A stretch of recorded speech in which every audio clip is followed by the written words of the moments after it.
Bienvenue à tous. Déjà, pour cette première, c'est une première fois, hein, c'est une séance de préparation à la procédure d'autorisation d'exercice de cardiologie, encore une fois, où on a essayé de faire un live ouvert à tous autour de la correction d'un sujet d'anal qui est le sujet pratique de 2016. Donc moi, je suis Thomas Dumière et Damien Farr qui était avec moi juste au début.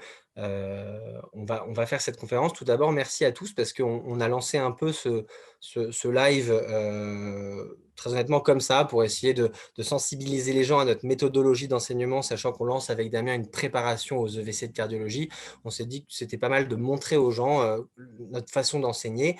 On a eu vraiment beaucoup de réponses positives, beaucoup d'enthousiasme, avec plus d'une centaine de gens qui voulaient être là ce soir. Et là, très progressivement, on va y arriver. Il y a déjà 60 personnes qui sont là, donc ça montre bien que c'est un sujet qui intéresse. Donc déjà, merci à tous d'être venus, parce que c'est vrai que si on avait été deux, ça aurait été peut-être moins animé. Donc, qu'est-ce qui est au programme de ce soir? Premièrement, je vais brièvement nous présenter, vous raconter un petit peu qui on est, mais alors vraiment brièvement. C'est une slide, hein, on ne va pas vous faire notre autobiographie. Deuxièmement, je vais vous raconter aussi brièvement qu'est-ce que c'est que IPAE, c'est-à-dire l'Institut de préparation à la PAE de cardiologie qu'on a décidé de développer avec Damien. Pourquoi on l'a développé et comment on voit les choses. Ce sera bref aussi, vous inquiétez pas, on ne va pas vous faire 1 heure et demie pour vous raconter ça, sachant que le gros de ce soir, ça reste quand même la correction détaillée du sujet pratique de 2016 avec une approche méthodologique et théorique sur les connaissances à avoir pour répondre à ce sujet-là. J'insiste sur un point, les corrections officielles n'existant pas, et ça vous le savez bien, on a fait une correction avec Damien qu'on jugeait être la meilleure qu'on pouvait produire. C'est pas exclu que certains d'entre vous aient des choses à dire dans le chat qui soient des bonnes idées, peut-être des choses auxquelles on n'a pas pensé, hein, on n'est jamais à l'abri d'une petite erreur. Si on passait la PAE demain avec Damien, je ne dis pas qu'on aurait 100 sur 100.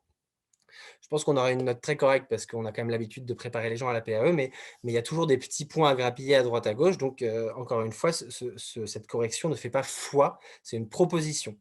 Et bien sûr, on répondra aux différentes questions derrière. Donc, avant de commencer, première chose qu'on a un peu dit au début, pensez à bien laisser votre micro coupé et à pas faire d'interruption pour poser des questions. Essayez de les poser dans le chat parce que comme on est quand même, plus de 60, si tout le monde commence à désactiver son micro et à parler, on va se retrouver dans un brouhaha et ça va être vraiment très difficile de poursuivre le live.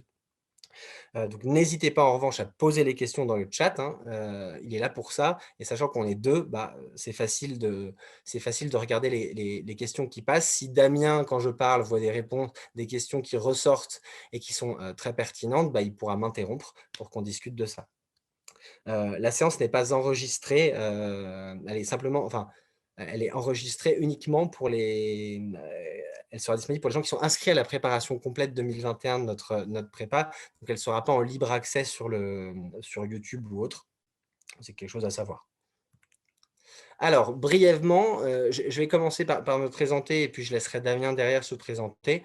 Hem, donc moi je m'appelle Thomas Dumière, je suis assistant hospitalo-universitaire donc à Henri-Mondor dans le service d'exploration et de physiologie cardiovasculaire. C'est ma 3e année de clinica. La HU est un équivalent de clinica et je fais en parallèle je termine ma thèse de sciences sur la toxicité cardiaque des anthracyclines sur vraiment des modèles très fondamentaux, hein, sur les cellules et les souris, avec une grosse activité d'enseignement liée à l'activité universitaire, avec des enseignements à la fois à la faculté de médecine de Créteil, en licence 1, en licence 2, médecine, master, beaucoup, beaucoup d'heures d'enseignement, mais également dans des DIU, dont certains d'ailleurs ont peut-être pu participer, d'échographie cardiaque d'Île-de-France, d'imagerie cardiovasculaire en coupe, urgence cœur et médecine interne, qui était coordonnée par Damien, et de drépanocytose. Voilà pour les grandes lignes. Je vais laisser Damien se présenter à son tour.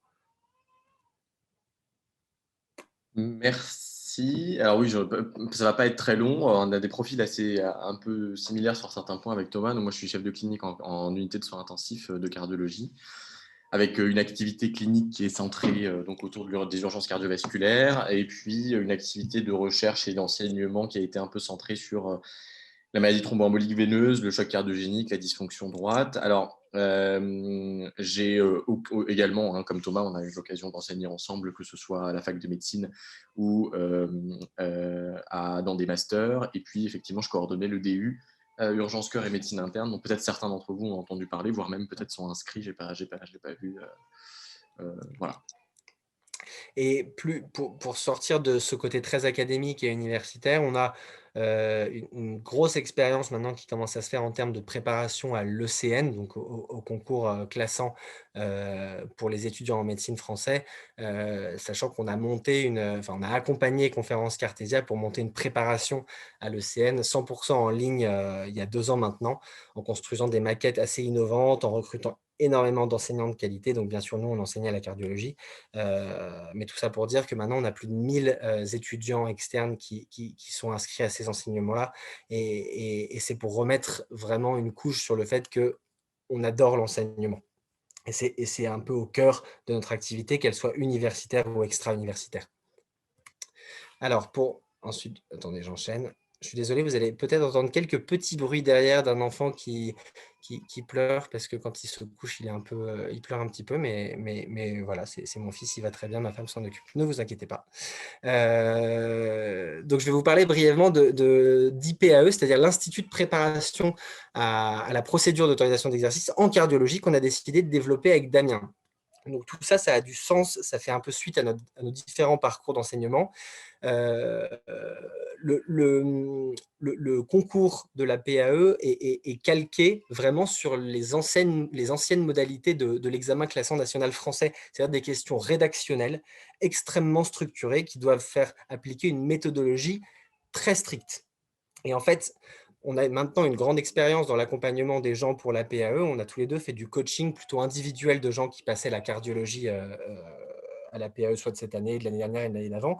Et en fait, ce dont on s'est vraiment rendu compte, c'est que vous avez souvent des très bonnes connaissances théoriques. Vous connaissez très bien les recommandations. C'est souvent pas le problème. Ce qui pêche, c'est la méthodologie, c'est la façon dont vous allez mobiliser ces connaissances sur différents types de questions diagnostiques, questions de cours, questions de prise en charge. Et c'est là où, en fait, la réelle sélection se fait. Et en tout cas, c'est là où nous, on a quelque chose à vous apporter parce que c'est des modalités de contrôle des connaissances qu'on connaît par cœur. On a à la fois accompagné des étudiants pour les ECN ancienne version, mais aussi pour la PAE. Et on a décidé de faire un truc qui nous plaît, c'est-à-dire faire de l'accompagnement humain. On ne voulait pas faire une préparation avec 250 inscrits, on est sur Zoom et on vous fait une conférence, c'est unilatéral, vous prenez la connaissance qu'on vous apporte et point barre. Donc on a décidé de faire une formation en petits groupes, c'est une classe de 30 étudiants, enfin 30 étudiants, 30 médecins en l'occurrence, et c'est tout. L'objectif, c'est vraiment de faire de l'accompagnement un peu individualisé, comme une classe à l'école, hein. Quand il y a 30 élèves, on connaît les gens, on connaît un peu leurs faiblesses, leurs forces, on peut discuter avec eux et on est beaucoup plus impliqué dans le processus pédagogique que si on a 250 personnes inscrites. Donc, on a vraiment cette volonté de faire un enseignement qualitatif de coaching pour du petit groupe, avec bien sûr donc de la méthodo. On fait des rappels de connaissances indispensables parce qu'on n'est jamais à l'abri d'oublier le jour J une reco de l'ESC importante, hein. Parfois, on peut se tromper 1 mois, 6 mois, 1 an. Bon, c'est pour ça que c'est aussi notre rôle de faire des rappels. Et quelque chose d'assez innovant et d'assez sympa, c'est qu'on proposera au sein de cette formation 3 concours blancs en mise en situation réelle, donc à distance bien sûr pour les gens qui ne sont pas là, mais corrigés par nous à la main, donc pour vraiment reproduire les conditions du concours. Et juste pour finir, c'est un peu ça le déroulé de notre préparation pour cette année. C'est une préparation qui s'étale de fin juin, c'est-à-dire la semaine prochaine, hein, ça arrive vite, au 6 octobre, donc pas très loin du concours de la PAE qui sera probablement, je ne sais pas, novembre-décembre pour cette année. Et on fait 10 conférences de 2 heures, c'est en direct, 100% à distance. Bien sûr, pour les gens inscrits, on pourra leur envoyer en différé, mais c'est peut-être un petit peu dommage parce que, comme vous l'avez compris, le vrai bénéfice de ces conférences, ce sera le côté petit groupe et live pour qu'on puisse faire du coaching. Le côté replay est peut-être moins intéressant. Et il y aura 3 axes différents qui vont être traités. Un premier qui va être vraiment une première conférence que de méthodologie, comment lire un énoncé, comment structurer les différentes réponses aux questions, comment organiser son temps. Et c'est souvent ça qui pêche le plus, finalement, chez les candidats à la PAE, c'est comment répondre aux questions pour ne pas oublier de points. Et bien sûr, ensuite, on fera des séances thématiques avec un côté cas clinique qui traverse toutes les connaissances à avoir, donc maladie coronaire, inflammatoire, insuffisance cardiaque, fibrillation atriale, tous les grands boulevards de la cardiologie, avec à la fois cette dualité à chaque fois méthodologie, connaissance à savoir. Et puis on terminera par les 3 concours blancs en condition, corrigés, donc rédigés à la main, hein, pas rédigés sur l'ordinateur, en condition, qu'on corrigera individuellement avec, Damien. Ça, c'est pour, voilà, c'est pour la présentation globale de IPAE qui est notre prépa. Il y a en ce moment des réductions à -25 qui peuvent intéresser les premiers inscrits et les inscriptions se font sur ipae.fr. Mais ça, de toute façon, pour ceux que ça pourrait intéresser, pour ceux qui vont aimer ce live, on enverra un mail à la fin qui permettra de les rediriger, vers le site si, jamais ça vous intéresse, bien sûr. Donc je ne vais pas vous tenir la jambe plus longtemps avec ça et on va rentrer dans le vif du sujet qui est finalement le sujet des annales de 2016 que l'on va corriger ensemble.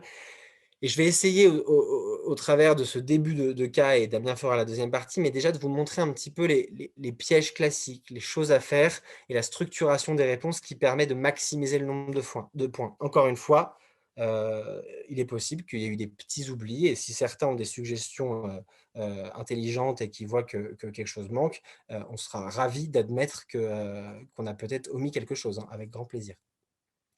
Donc cette épreuve donc on traite bien évidemment le sujet de connaissances pratiques, parce que c'est plus intéressant de faire ça en live. Le sujet de connaissances théoriques, c'est du cours avant tout, comme vous le savez. Les connaissances pratiques, c'est un peu de cours et surtout beaucoup de structuration de réponses. La plupart d'entre vous connaissent les réponses, mais la plupart d'entre vous n'ont pas tous les points. Et ça, c'est un problème et c'est aussi là, c'est là qu'on intervient, c'est pour vous aider à maximiser les points. Donc tout d'abord, la lecture du sujet. Ça, c'est un truc à savoir. Aucun mot d'un sujet, que ce soit de la PAE ou de l'examen classant national, aucun mot n'est laissé au hasard.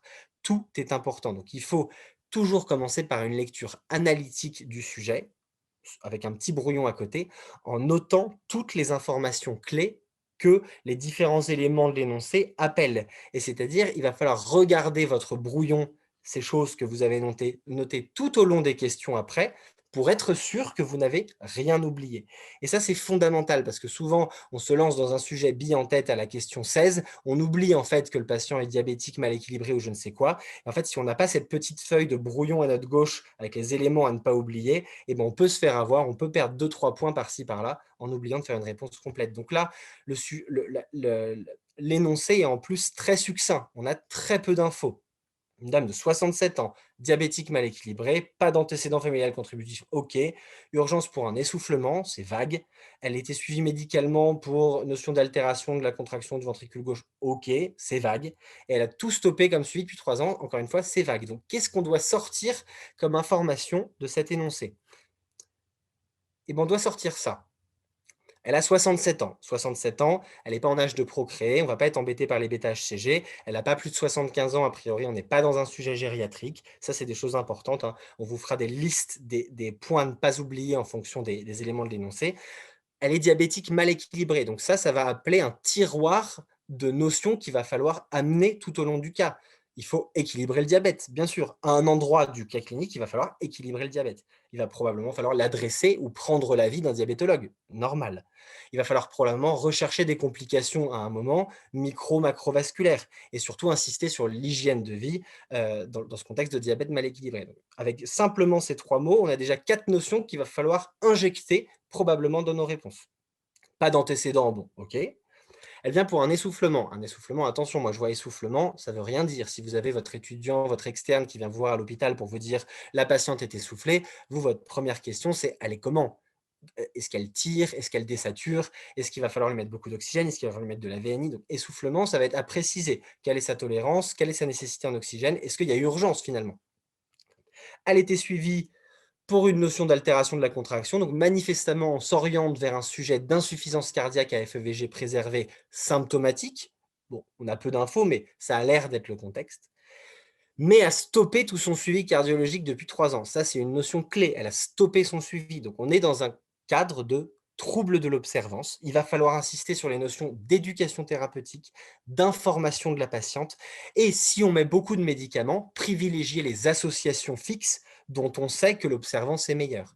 Et donc vous voyez simplement avec cette lecture d'énoncé où je ne sais même pas les questions qui suivent, hein, mais j'ai déjà ça qui est noté sur mon brouillon et je sais qu'à un moment, je vais devoir en parler. Et ça me permet de ne pas l'oublier parce qu'après on peut se faire un peu dépasser par le sujet et on oublie ce qui était à l'énoncé tout au début. Quand on en est à la question 15, on a tendance à être passé à autre chose. Donc ça, très important de garder sur un coin de votre table ces informations qu'on vient de noter.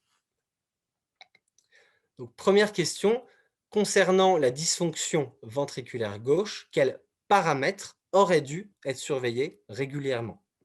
La question est singulier pluriel, donc il n'y a pas de restriction, ce sera probablement au pluriel. Et attention, il n'y a aucune précision sur les modalités.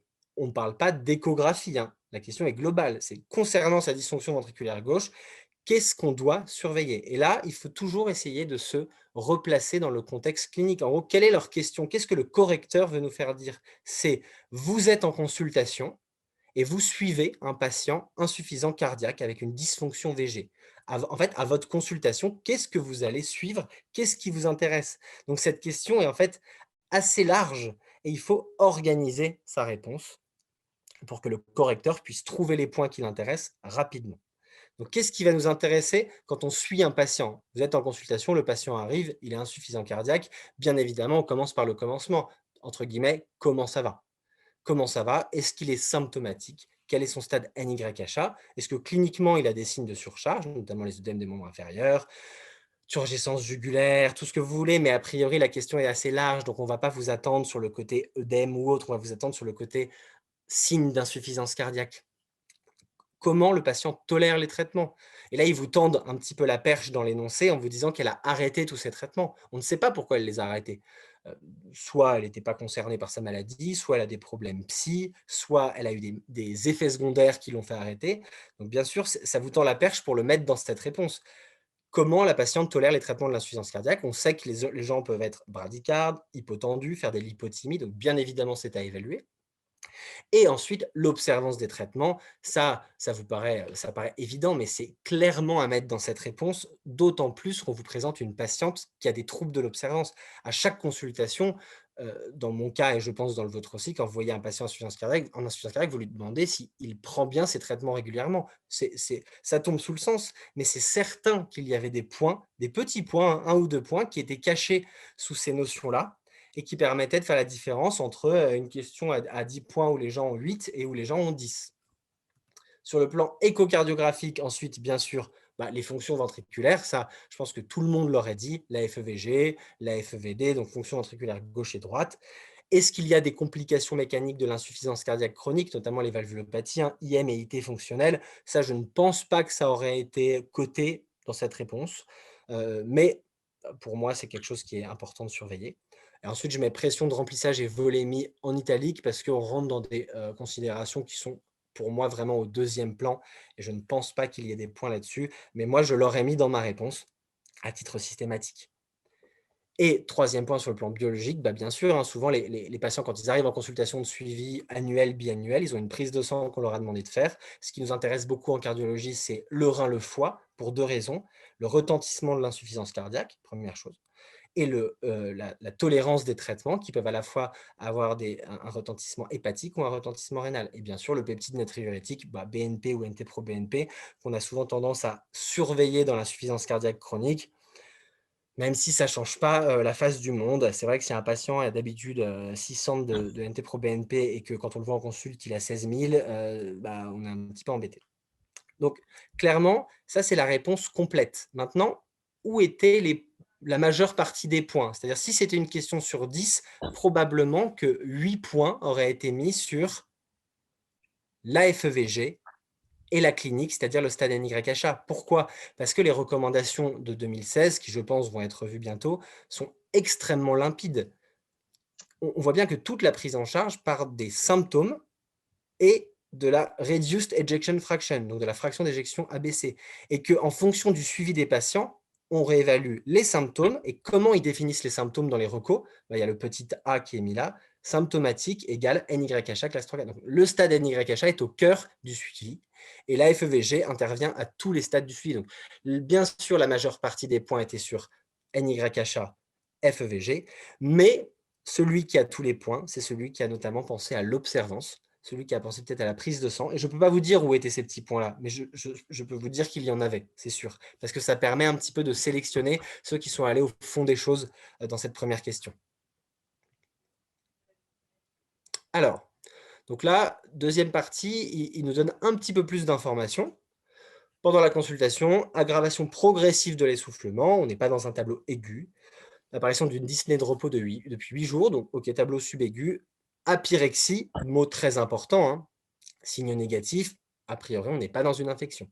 Pression artérielle à 165/90, ça, c'est pas inintéressant non plus, c'est-à-dire qu'elle est un peu élevée, c'est peut-être quelque chose sur lequel on va pouvoir jouer. Et là, vous voyez, saturation à 93, fréquence respi à 20, c'est pas parfait du tout. Elle a un pouls rapide et irrégulier à 160, donc on part a priori sur de la FA, hein, là, sans se mouiller. C'est rapide, c'est irrégulier à 160, les correcteurs veulent nous envoyer vers ça. Elle a des œdèmes, des membres inférieurs, ils sont symétriques, ça prend le godet, on est plutôt dans un tableau d'insuffisance cardiaque. À l'auscultation, elle a un souffle systolique, ça reviendra dessus, donc quelques signes de fuite et d'hypertension artérielle pulmonaire. Donc là, il faut un peu synthétiser ces informations. Quand vous lisez ça, il y a beaucoup de choses, mine de rien. Il faut que vous sachiez déjà où est-ce que le cas vous emmène. Et où est-ce qu'il vous emmène?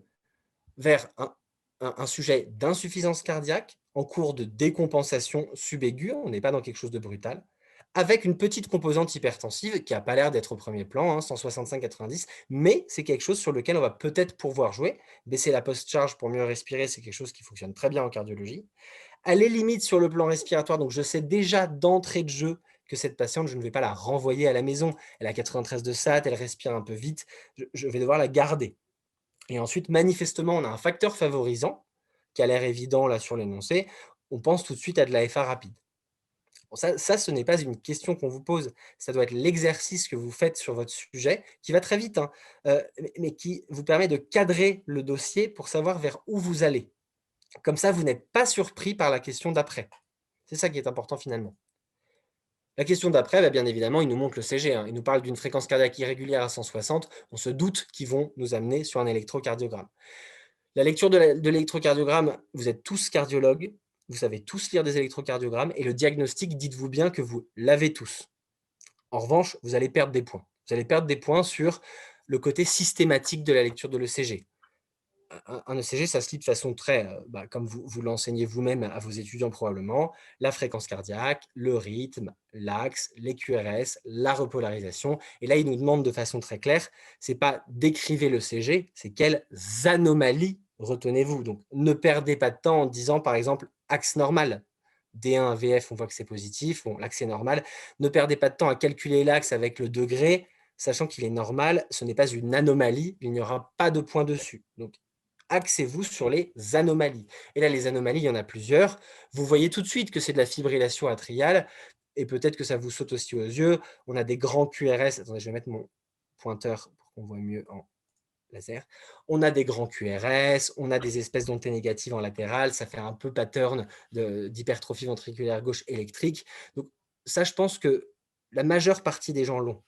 Mais les gens vont oublier de faire de la description analytique systématique, à savoir, nous sommes dans un contexte de tachycardie. Bah oui, le rythme est à 160 par minute, c'est une tachycardie. Elle est irrégulière. Les QRS sont fins. Il n'y a pas d'activité atriale, et ça, je peux vous assurer que tous les mots auraient été cotés. Si c'est une question à 10 points, très honnêtement, il y aura 3 points sur la fibrillation atriale, et il y aura peut-être un point sur le côté tachycardie irrégulière, QRS fin, pas d'activité atriale. Vous voyez, tout le monde a le diagnostic, mais en fait, finalement, c'est le côté systématisme qui va faire que les gens ont tous les points. Et de l'autre côté, il y a quand même des QRS qui sont assez amples, même si j'ai essayé péniblement de calculer un Sokolov. Honnêtement, c'est très difficile parce que quand on prend le SV1 qui plonge complètement dans le QRS de V2, on n'arrive pas à calculer exactement, mais on voit bien que les QRS sont très amples, que ce soit en V5 ou en V1. Et en plus, on a cet aspect d'onde T négative un peu plongeante en V5, V6 et un petit peu en latéral qui fait penser au strain pattern, c'est-à-dire l'HVG électrique. Donc là, il y avait deux informations à sortir, le côté fibrillation atriale, bien sûr, le côté hypertrophie ventriculaire gauche électrique, mais sans oublier de détailler chacun des points qui vous ont fait conclure ça. Parce que si vous avez de la chance et que vous avez mis FA et HVG et qu'il n'y a que ça qui est coté, tant mieux. Si vous n'avez pas de chance et qu'il cotait tachycardie irrégulière sans activité atriale, vous avez l'air un peu bête parce que vous avez perdu des points alors que vous connaissez pertinemment la réponse. Alors, j'avance. Attendez. Voilà. Question numéro... pensez bien à laisser votre micro en off. Je vois Galaxy S8 qui vient d'arriver, qui a activé son micro. Pensez bien à le mettre en off pour qu'on puisse avoir une bonne qualité d'audio. Donc, quelles sont les conséquences potentielles de ce trouble du rythme? Donc ça, c'est plutôt une question de cours. Ils attendent plusieurs conséquences de ce trouble du rythme et on parle de conséquences assez directes. Un patient qui passe en fibrillation atriale, quels sont les risques finalement? Quelles sont les conséquences? Petit 1, forcément, l'insuffisance cardiaque, et je vous invite toujours à rassembler vos réponses en organisant de la réponse la plus large à la plus détaillée. Là où vont être les points ici, c'est insuffisance cardiaque, probablement. Il y aura peut-être des petits points sur l'explication, mais le gros va être sur insuffisance cardiaque. Donc, mettez-le au début, soulignez-le. Comme ça, le correcteur, il voit ça rapidement, il met les points. Et derrière, libre à vous d'expliquer tachycardie, diminution du temps diastolique, donc diminution du remplissage VG. En plus, on perd la systole atriale avec la perte de l'onde P. Tout ça va mener à une diminution du débit cardiaque d'une part, à une élévation de la pression capillaire pulmonaire d'autre part, donc finalement un tableau d'insuffisance cardiaque. C'est possible que les points ne soient que sur insuffisance cardiaque, hein, mais c'est aussi possible qu'ils aient voulu favoriser les gens qui expliquent un petit peu le côté tachycardie, baisse du débit, élévation de la papo. Moi, en tout cas, j'aurais un peu détaillé pour être sûr de grappiller les points. Et la deuxième complication, la complication que vous connaissez tous, ce pourquoi on anticoagule les malades, complication thromboembolique systémique. Attention de ne pas de bien regrouper les informations, de ne pas dire par exemple AVC, parce que l'AVC est une complication thromboembolique, mais au même titre que l'ischémie de membre. Et en fait, la fibrillation atriale ne va pas forcément donner un AVC ou une ischémie de membre inférieur, ça peut donner plein d'autres choses. Donc le maître mot ici, c'est des complications thromboemboliques systémiques. En détaillant un petit peu derrière, parce que vous avez un petit peu de temps pour écrire rapidement, la fibrillation entraîne une stase de sang dans l'auricule gauche, possible formation de thrombus emboligène, entre parenthèses, AVC, membre inférieur digestif. Comme ça, si dans la grille de correction, ils avaient codé AVC, le correcteur, quand il voit que vous avez mis ça, il a parfaitement compris que vous avez saisi les complications, qui sont des complications thromboemboliques systémiques, et pas uniquement l'AVC, qui est en fait simplement une partie du problème. Bon, là, vous avez une petite image de Théo avec un beau thrombus qui déborde de l'auricule gauche. Je vois que Damien répond en temps réel aux questions, c'est parfait. Donc, je continue. Donc, pour moi, cette question appelait deux complications. Insuffisance cardiaque, complications thromboemboliques systémiques. En détaillant un petit peu pour être sûr de grappiller les points. Hop. Question 4. Quel est le mécanisme physiopathologique de ce trouble du rythme en 2 phrases? Alors déjà, respectez les règles du jeu. 2 phrases. Si vous écrivez un pavé énorme, ça va saouler le correcteur. Le correcteur, encore une fois, il corrige des copies un petit peu à la chaîne. Ce qu'il veut, c'est voir les informations rapidement qui rapportent des points.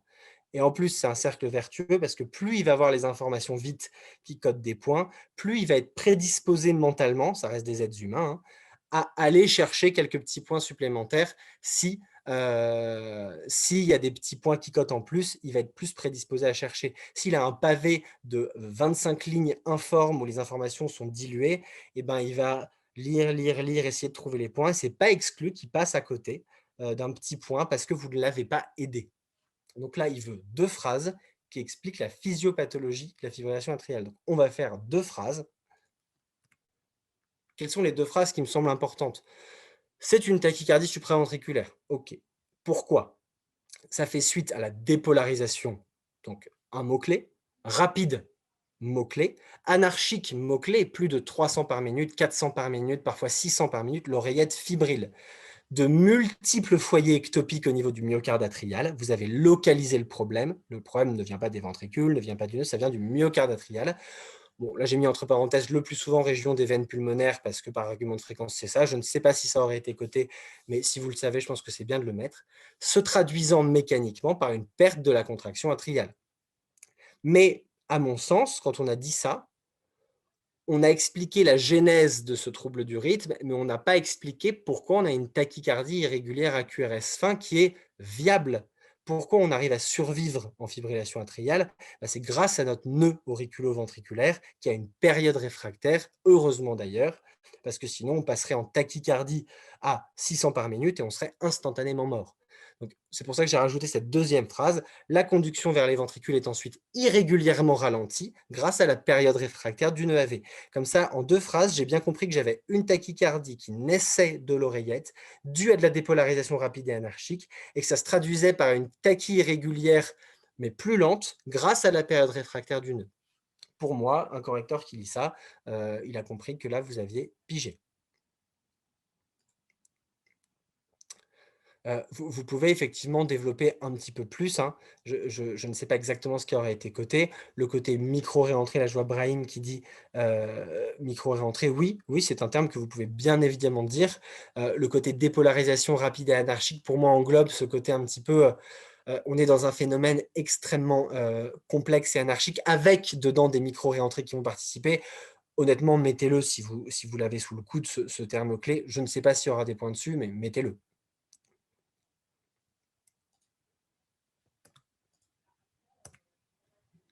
Alors, question sur laquelle honnêtement je me suis pris la tête. Toujours dans une quête de grappiller, tous les points, hein. En fait, c'est vraiment ça l'objectif. Vous êtes tous des cardiologues, vous êtes tous compétents pour, gérer des problèmes cardiaques. La question c'est: est-ce que vous allez réussir à le montrer au correcteur et à grappiller tous les points? Donc, quelle caractéristique à l'auscultation du souffle peut permettre de conclure à une insuffisance mitrale? Rappelez-vous, heu, ah zut, bon c'est là. Rappelez-vous, l'énoncé. Il nous donne, lors de l'examen clinique, un souffle systolique à l'apex, côté 2/6, un éclat du B2 au foyer pulmonaire et des crépitants aux bases. Attention, la question n'est pas spécifique. Si vous vous mettez en situation, hein, c'est bête, hein, mais vous allez, examiner la malade avec votre externe, votre étudiant et vous lui dites, dans la chambre de la malade: «Quelles caractéristiques vont permettre de conclure à une insuffisance mitrale?» Bah, qu'est-ce que va vous répondre l'étudiant? Il va vous répondre les caractéristiques qu'il observe chez la patiente ou les caractéristiques en général qui font penser à une insuffisance mitrale? Bah, honnêtement, là, pour le coup, moi, je n'ai pas la réponse. C'est une question qui est assez peu ciblée et je pense qu'il faut être assez général. Donc, est-ce qu'il parle de l'auscultation de la patiente et de ce qu'il nous donne comme info ou d'une auscultation plus générale? Je ne sais pas. Donc, dans le doute, j'organise ma réponse en fonction, où je vais dire, bah, chez notre patiente, ce qui nous oriente vers une insuffisance mitrale, c'est le souffle, bien évidemment, systolique, bien évidemment, à l'apex. Ça, c'est ce qu'il nous donne. Et j'insisterai parce que où est-ce que le correcteur veut nous emmener? Le correcteur veut voir s'il n'y a pas des gens qui vont parler du côté 2/6, du côté éclat du B2, du côté crépitant aux bases. Toutes ces caractéristiques, il faut répondre à la question, ne sont pas des caractéristiques qui permettent de conclure à une insuffisance mitrale. L'intensité du souffle à l'auscultation n'oriente pas vers une IM. Il n'y a aucun lien entre l'intensité et le type de valvulopathie. L'éclat du B2 au foyer pulmonaire veut dire élévation de la pression pulmonaire. Mais ça peut être dû à plein de choses. Si vous entendez un éclat du B2, vous n'allez pas vous dire: «Ah tiens, c'est une insuffisance mitrale probable». Non, vous allez vous dire: «Il y a une élévation des pressions pulmonaires, il faut que je cherche pourquoi». Les crépitants aux bases ne veulent pas dire insuffisance mitrale, veulent dire insuffisance cardiaque gauche, élévation de la PAPO. Et donc, à la rigueur, si la question avait été: qu'est-ce qui peut permettre de conclure ou de participer à la sévérité d'une insuffisance mitrale? Là, on aurait pu mettre l'éclat du B2 et les crépitants. Ce qui veut dire un peu insuffisance cardiaque gauche, élévation de la pression pulmonaire. Mais là, pour moi, j'aurais été pas content en tant que correcteur que quelqu'un me mette éclat du B2. Bah non, l'éclat du B2 ne m'oriente pas vers une IM. Donc ça, c'est ce que je mets, hein, les crépitants et l'éclat du B2 pulmonaire et l'intensité du souffle ne sont pas des critères d'insuffisance mitrale. Et moi, j'aurais complété la réponse, surtout que ça, pour le coup, vous le savez pertinemment, hein, tout le monde le sait, décrire un souffle mitral. Mais de façon plus générale, je cherche un souffle holosystolique, constant en intensité, en jet de vapeur ou piaulant en fonction des livres de sémiologie, maximal au foyer mitral et souvent irradiant en axillaire, mieux perçu en décubitus latéral gauche. Comme ça, je ne me pose pas de questions. J'ai répondu au côté clinique de la patiente et j'ai répondu au côté général. Parce que je peux vous dire que je pense qu'il n'y a rien de plus frustrant que de répondre à cette question souffle systolique à l'apex parce que vous avez lu l'énoncé et de se rendre compte qu'en fait, vous avez la moitié des points, bon, même si on ne sait jamais les points qu'on a eus, mais de se rendre compte qu'en fait, on a la moitié des points parce qu'on a oublié de dire holosystolique et irradiant en axillaire. Enfin, ça, c'est vraiment le piège à con, entre guillemets. Tout le monde le sait. Et si, il ne faut pas se faire trier, se faire sélectionner là-dessus. Vraiment, c'est trop dommage. Donc, encore une fois, ça passe par une lecture attentive de l'énoncé. Quelles caractéristiques à l'auscultation du souffle peuvent permettre de conclure l'insuffisance mitrale? Personne ne dit chez la patiente. C'est une question générale. Quelles sont les causes potentielles, question 6, les causes potentielles possibles de la survenue du trouble du rythme? Et vous voyez, à la question 6, ils sont beaucoup plus spécifiques. Chez cette patiente. Donc, c'est ce qui me fait vraiment penser qu'à la question d'avant, s'ils avaient voulu uniquement avoir les critères de l'énoncé, ils auraient dit chez cette patiente. Donc, quelles sont les causes possibles de la survenue du trouble du rythme constaté chez cette patiente? Donc, pour ça, il faut retourner un peu à l'énoncé, hein. Elle a 67 ans, elle est diabétique mal équilibrée, elle a une FEVG altérée, on a très peu d'infos encore une fois, et elle a un terrain à ne pas, enfin, en tout cas, elle est sortie du suivi. Pourquoi? Encore une fois, je ne sais pas. Pathologie psychiatrique, manque de compréhension, conduite addictive, ras-le-bol, effet indésirable, je ne sais pas. Mais en tout cas, je dois intégrer ces différents éléments dans ma réponse. Et il faut organiser, c'est toujours pareil. Ce genre de questions un peu fleuve, quelle cause potentielle? Il ne faut pas faire une liste un peu informe avec plein de causes, il faut trier. Il y a des causes qui vont être cardiologiques, il y a des causes qui vont être extra-cardiologiques et il y a la cause qu'on peut mettre à toutes les questions d'étiologie parce que ça veut finalement dire «je ne sais pas pourquoi», qui veut dire idiopathique. Mais donc si on trie, hop, chez cette patiente. Encore une fois, ne sortez pas votre liste de cours de toutes les causes du monde chez cette patiente. Cardiaque, bah forcément, il faut commencer par là. Elle a une cardiopathie évolutive. On parle de dysfonction ventriculaire gauche. Vous avez peu d'informations. Donc, ce n'est pas parce que vous avez peu d'informations que vous ne pouvez pas en parler. Elle a une cardiopathie évolutive avec dysfonction VG. Bah, ça, c'est une cause en elle-même de fibrillation atriale. N'importe quelle insuffisance cardiaque peut mener à terme à de la fibrillation atriale. Ensuite, vous entendez une valvulopathie, une insuffisance mitrale. Ils vous ont même posé une question dessus. L'insuffisance mitrale peut mener à de la fibrillation atriale. Et ensuite, alors j'ai mis cardiopathie ischémique parce que, honnêtement, c'est quand même un mot-clé qui passe partout. Elle a 67 ans, elle est diabétique, elle est en rupture de suivi, elle est en fibrillation atriale, elle est à haut risque cardiovasculaire. Donc, j'ai eu envie de parler de cardiopathie ischémique parce que ça peut être une cause de fibrillation atriale. Je ne sais pas si ça aurait coté, mais moi, je l'aurais clairement mis. Ensuite, il y a les causes extracardiaques.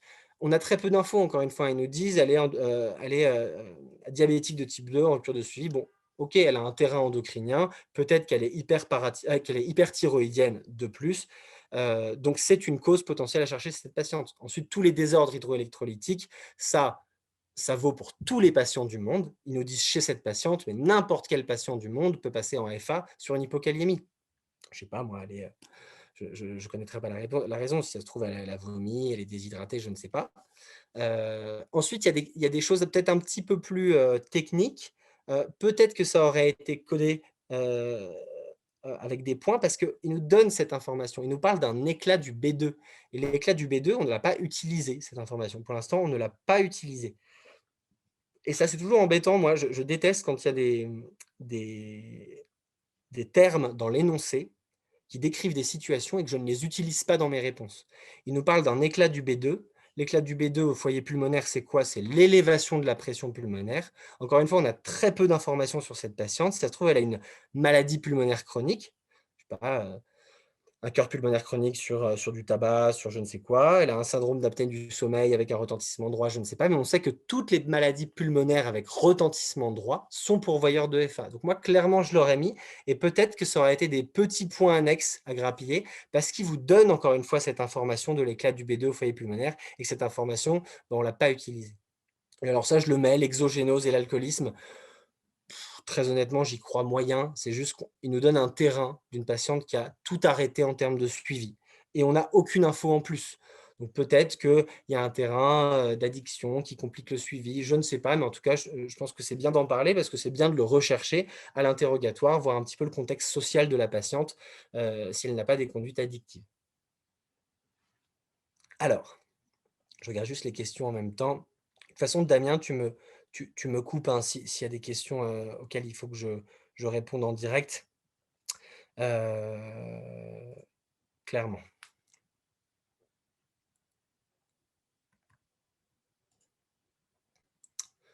Alors, je vois l'embolie pulmonaire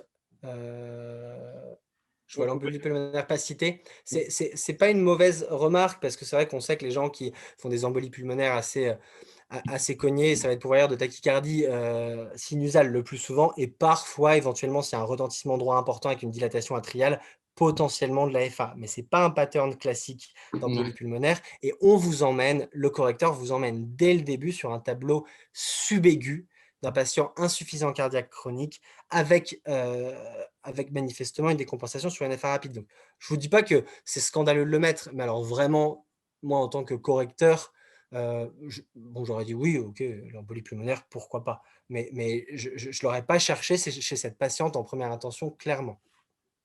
Alors, il y a effectivement un deuxième point, c'est que c'est vrai que le terrain métabolique, j'ai vu repasser plusieurs fois, hypertension artérielle et diabète sont aussi des éléments qui peuvent être qui peuvent générer la FA, hein, genre de la cardiopathie diastolique, un peu métabolique, un peu de fibrose et de la triopathie. Donc c'est vrai qu'on aurait pu aussi mettre dans les causes cardiaques ou facteurs de risque cardiovasculaire, on aurait pu rajouter fibrillation HTA. HTA, on ne sait pas chez cette patiente. Et le terrain métabolique, le le diabète, on n'en a diabète, peut-être plus. effectivement, ça fait un peu redondant. C'est vrai que ça ne mange pas de pain de le rajouter. Je suis d'accord avec Damien et je suis d'accord avec ce que vous avez dit dans les commentaires. La seule chose, c'est que toute cardiopathie, peu importe sa cause, HTA, diabète, valvulopathie, peut mener à de l'AFA. Et comme on parle d'une cardiopathie évolutive avec une dysfonction VG, c'est vrai que le terrain métabolique de la patiente mal contrôlée, il y est probablement pour quelque chose. Donc on englobe un petit peu ce côté cardiopathie au sens large, parce qu'on a très peu d'informations une fois de plus. Mais c'est vrai que je suis d'accord, peut-être que rajouter une phrase diabète décompensé, terrain métabolique, sachant qu'on sait que c'est un facteur qui peut favoriser mérite de rentrer dans la liste. Ouais. Ouais. Je suis d'accord. Si vous regardez la figure 2 des recommandations, des résumés, hein, l'embolie pulmonaire ou la thrombose veineuse profonde ne sont pas des éléments spécifiquement associés à la survenue d'une FA. Et il y a un autre truc qui est assez important, je pense, dans la formulation de cette question, qui est aussi qu'on vous dit les causes potentielles de la survenue du trouble du rythme chez cette patiente. Donc attention, on ne vous demande pas de faire une liste de toutes les causes possibles de la fibrillation atriale, parce que ça ne s'arrêterait jamais, mais chez cette patiente. C'est une petite nuance, mais qui est importante parce que ça va sélectionner les gens qui vont faire la liste de leurs items de connaissances et puis de ceux qui vont adapter les connaissances à la situation pratique qui est présentée. Ce d'autant que pour moi, c'est une question typique perte de temps. C'est-à-dire les gens qui vont vouloir Oui, faire des la listes question fleuve par interminables excellence. pour montrer qu'ils connaissent toutes les causes vont forcément perdre du temps parce que c'est très long. C'est pour ça qu'ils disent chez cette patiente, par exemple, il ne faut pas parler, à mon sens, de sepsis. Le sepsis est un très grand pourvoyeur de FA, on le sait. Tout comme la déshydratation, par exemple sur diarrhée, je ne sais pas, est un très grand pourvoyeur de FA. Mais là, on vous donne vraiment des éléments apyrétiques, ils ne l'ont pas mis pour rien. Tableau subaigu, ils ne l'ont pas mis pour rien, pour pas trop penser, je pense, à l'embolie pulmonaire. Tableau de surcharge hydrosodée, œdème, essoufflement crépitant, pour pas penser à la déshydratation. Donc, il faut vraiment ajuster sur les causes chez cette patiente. Mais je pense honnêtement que j'aurais dû rajouter le côté métabolique diabète pur, parce qu'on sait que c'est pro-fibrosant pour l'oreillette et que c'est pro-fibrillation atriale. Donc là-dessus, je suis complètement d'accord. Alors, quelle est votre prise en charge thérapeutique initiale aux urgences? Alors ça, c'est les questions mortelles. Les questions de prise en charge, elles sont pas difficiles parce que souvent, vous savez quoi faire. Mais c'est les plus sélectives parce qu'il faut être extrêmement structuré. Les questions sont souvent un peu longues. Il faut mettre en avant les points clés pour le correcteur une fois de plus pour que s'il y a que 3-4 points cotés, il puisse les trouver rapidement. Et l'objectif, c'est de ne rien oublier. Donc là, encore une fois, ce que je vous conseille pour ce genre de réponse, c'est de vous mettre dans la situation clinique. Vous quittez le côté examen et vous plongez intellectuellement dans la situation qu'on vous dépeint. C'est pour ça que moi, j'aime bien toujours repositionner le contexte sur mon brouillon. Qu'est-ce qu'ils veulent que je prenne en charge là? On est déjà à la question 7. Je me suis peut-être déjà un peu emmêlé les pinceaux. Qu'est-ce que je dois prendre en charge? Je repositionne le contexte. Je dois prendre en charge une décompensation cardiaque globale, sans critère de gravité clinique évident. Elle n'a pas l'air d'être en choc, favorisée manifestement par un passage en FA, chez une patiente insuffisante cardiaque chronique pour lequel j'ai très peu d'informations, et diabétique en rupture de suivi. Tous ces éléments vont devoir figurer dans ma prise en charge pour ne rien oublier. C'est pour ça que je vous dis que j'aime bien redéfinir le contexte. Et en fait, c'est ce qu'on va faire en pratique clinique dans la réalité, hein. Quand on est aux urgences et qu'on va voir cette dame, on va penser un petit peu à tous les problèmes qu'elle a pour essayer de, individuellement, les prendre en charge. Et donc, vous remarquez bien qu'il nous manque énormément d'informations. Il nous donne franchement quasiment rien. On ne connaît pas son risque hémorragique, on ne connaît pas sa fonction rénale, on ne connaît pas sa FEVG.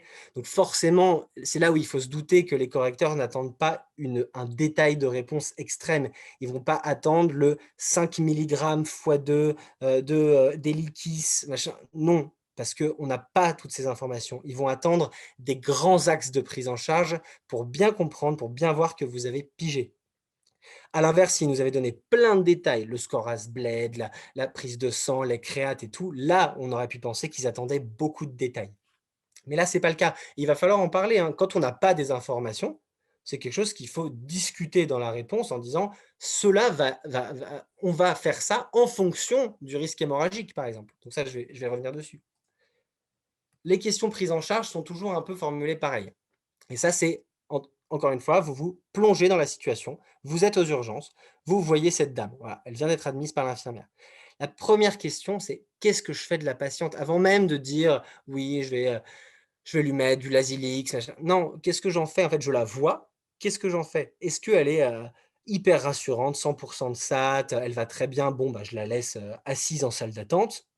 Est-ce qu'elle est essoufflée, pas très bien, limite sur le plan respiratoire? Bah, comme elle, je vais devoir la placer quelque part, je vais devoir la surveiller un petit peu. Elle est quand même, elle est pas gravissime, elle est quand même un peu grave, donc je dois la mettre à un endroit. Ou alors est-ce qu'elle est complètement en état de choc et dramatique, auquel cas je suis stressé et je dois très vite lui trouver une unité de soins intensifs, appeler un réanimateur pour gérer le problème. Et il faut commencer par là, parce que c'est ce par quoi vous commencez dans la vraie vie. Tout simplement. Il faut commencer par des choses pragmatiques. Donc, qu'est-ce que je vais faire de cette patiente? Deuxièmement, OK, je l'ai mis là où je voulais la mettre. Maintenant, comment je la traite et surtout, pourquoi je la traite? Il ne faut pas que dans votre réponse, il y ait une liste ininterrompue de traitements. L'Azilix, anticoagulant, ralentisseur, et cetera, et cetera.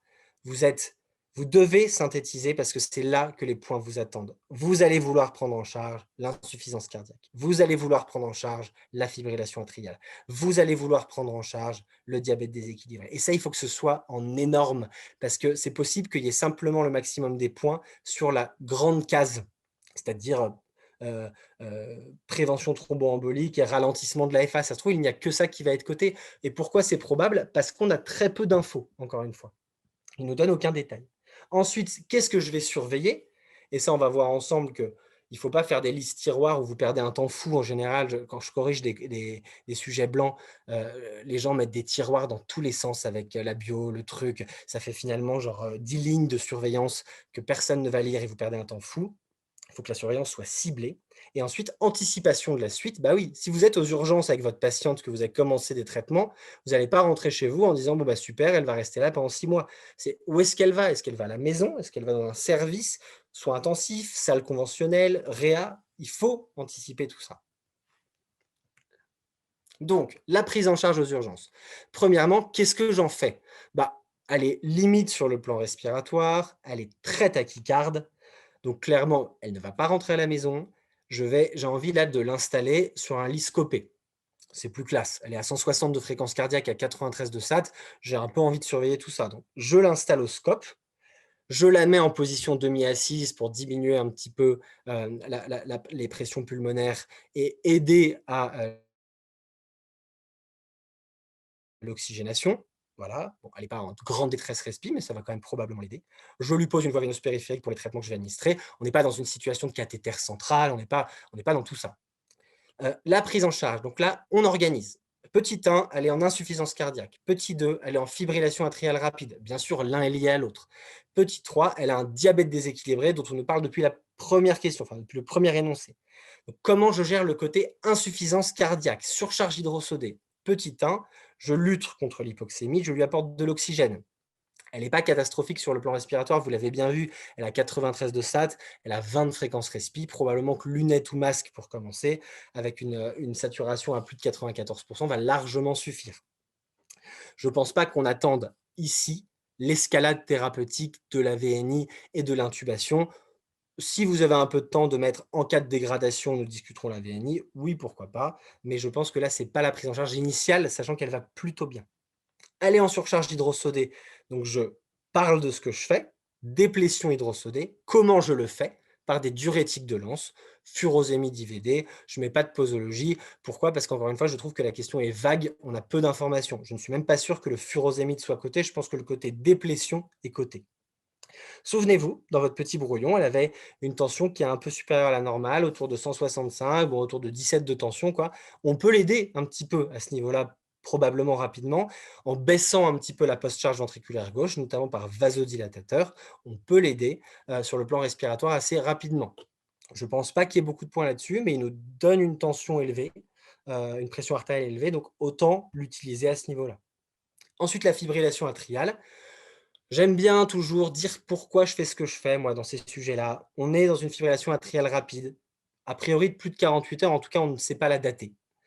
Elle n'est pas en état de choc cardiogénique, donc je n'ai pas d'indication à la cardioversée en urgence, déjà. Donc je vais faire une stratégie d'abord de contrôle de la fréquence, ça je pense que le gros des points est là-dessus, par un traitement ralentisseur. Et là, honnêtement, qu'est-ce qu'ils attendent entre digoxine, bêta-bloquant, inhibiteur calcique, bradycardisant? Franchement, je ne sais pas trop. Ils nous donnent tellement peu d'informations. On ne sait pas la FEVG, on ne connaît pas la fonction rénale. Donc là, j'aurais tendance, chez une dame en insuffisance cardiaque, qui en plus a une dysfonction ventriculaire gauche connue, a plutôt favorisé le seul traitement qui est autorisé chez les gens qui sont en insuffisance cardiaque aiguë et en FA, c'est-à-dire la digoxine, bien sûr en fonction de la fonction rénale. Ça, il faut le mettre en avant. Vous n'allez pas balancer une ampoule de digoxine à l'aveugle chez cette dame. Vous allez d'abord vous assurer qu'elle n'a pas 400 de créate, ce d'autant qu'elle est diabétique plus. Je, je, je, je regarde juste. Je regarde juste un petit peu les questions en temps réel, comme ça je peux peut-être. Alors non, la cordarone, non. La cordarone est un traitement qu'on utilise pour soit réduire quand on fait des doses de charge en IV, soit pour prévenir la récidive quand les gens sont retournés en rythme sinusal et qu'on ne veut pas qu'ils refassent de la fibrillation atriale. Et c'est surtout les gens qui ont des dysfonctions ventriculaires gauche parce que c'est le traitement de choix chez les gens qui ont des cardiopathies. Donc là, elle est en fibrillation atriale, donc antiarythmique, ce n'est pas le moment.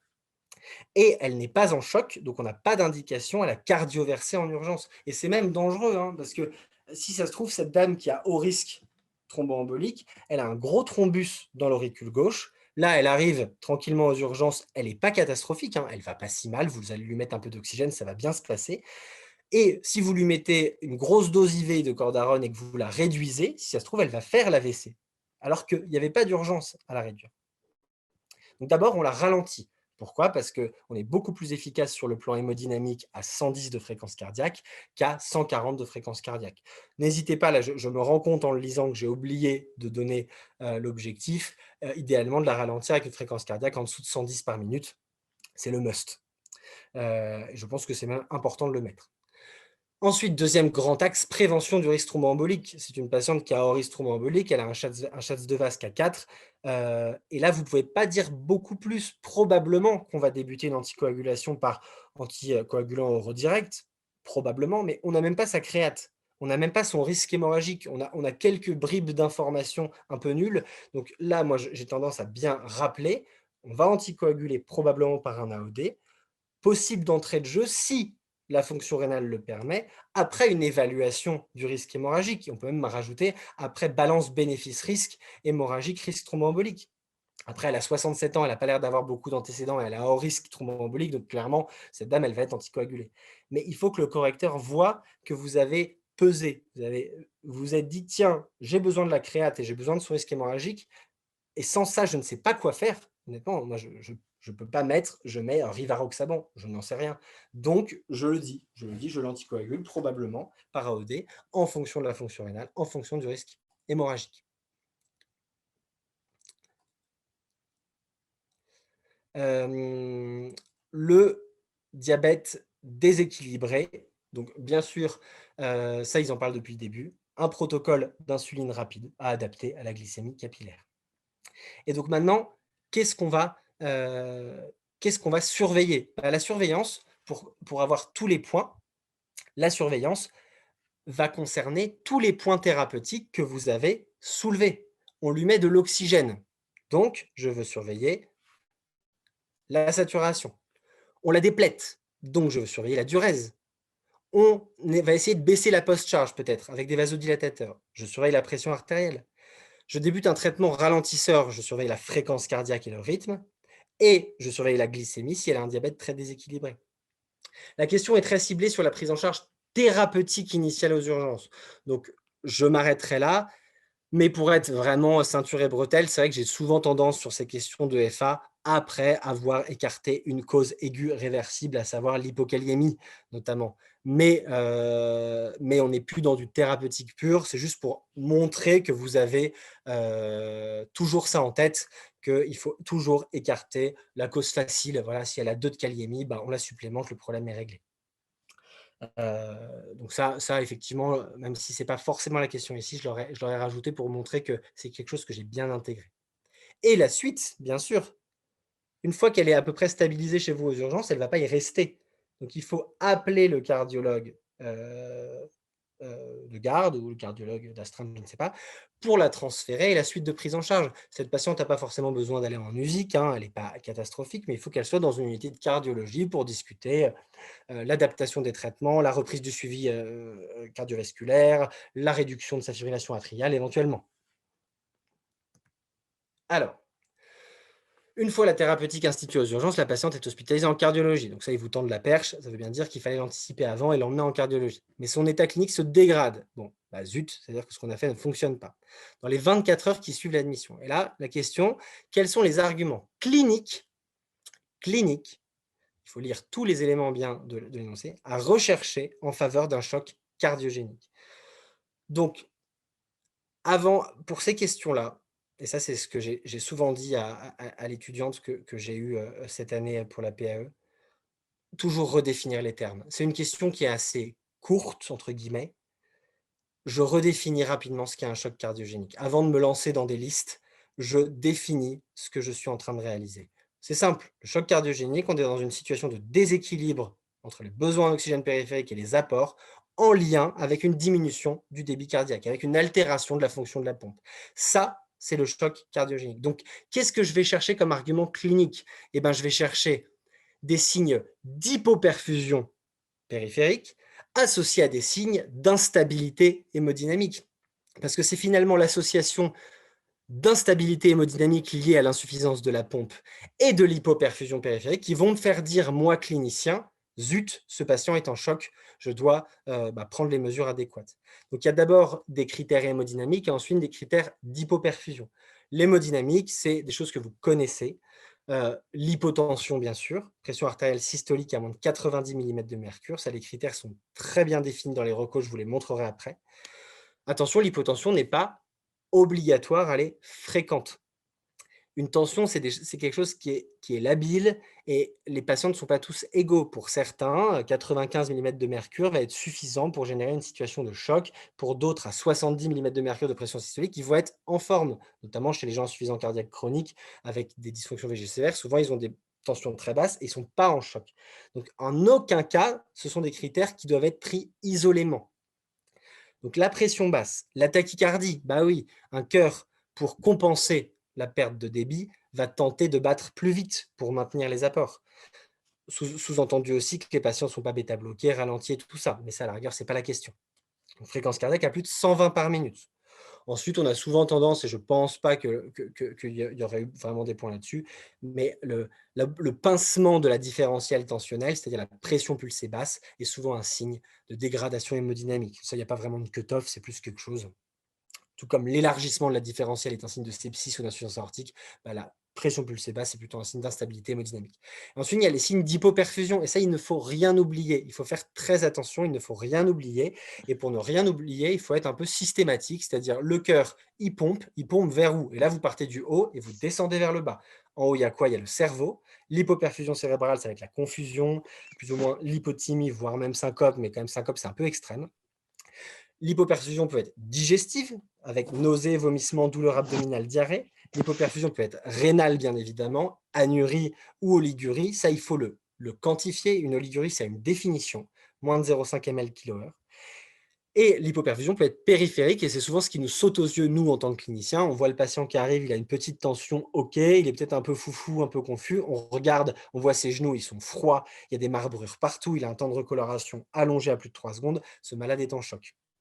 Attention, la congestion en tant que telle, la surcharge hydrosodée, n'est pas en lui-même un signe de choc cardiogénique. Bien sûr, souvent, les gens qui sont en choc cardiogénique ont tendance à être pleins, mais ce n'est pas toujours le cas. Si vous vous amusez à mettre des bêta-bloquants à quelqu'un qui est vide avec une dysfonction VG, je peux vous assurer qu'il va passer en choc très rapidement et pourtant, il ne sera pas plein. Donc, la congestion est souvent associée, mais elle n'est pas nécessaire pour définir le choc. Et ça, les recommandations, oui. Donc ça, un petit rappel, hein, quand on vous demande des critères, il faut définir le seuil. Dites pas hypotension, tachycardie. Hypotension, pression artérielle systolique à moins de 90. Tachycardie supérieure à 120. Temps de recoloration, plus de 3 secondes. Il y a souvent des points qui vont se cacher dans ces détails-là. Et je n'ai rien inventé, hein, tout ça, c'est tiré des recommandations de 2016. Vous voyez ce qu'ils définissent par choc cardiogénique, qui finalement veut dire hypoperfusion. C'est ça le côté choc. Eh ben, un patient en choc peut être plutôt sec ou plutôt plein. Voilà, donc, les deux existent. Et quand on va regarder les critères d'hypoperfusion, bah, vous retrouvez ce que je vous ai dit, la pression systolique basse, la tachycardie à plus de 120, bah, souvent l'acidose métabolique avec les lactates élevés, mais là on était dans quelque chose de clinique, encore une fois, donc ce n'est pas la question posée. Et l'oligurie avec la définition à moins de 0,5 ml/kg. Donc ça c'est une question où il faut être extrêmement systématique, il ne faut pas perdre de points. Je regardais juste s'il n'y avait pas de questions, Damien, qui brûlait pour que je réponde. Tu es en mute. Je ne sais pas. Non, il n'y a pas de question. J'ai fait un mouvement de tête. Ah d'accord. OK. Et donc, finalement, on en arrive à la partie de Damien. Donc, j'annule mon partage d'écran pour que Damien partage le sien. Et moi, je me mets sur le chat. Ouais. Alors, on va changer. Hop, hop. Et c'est parti.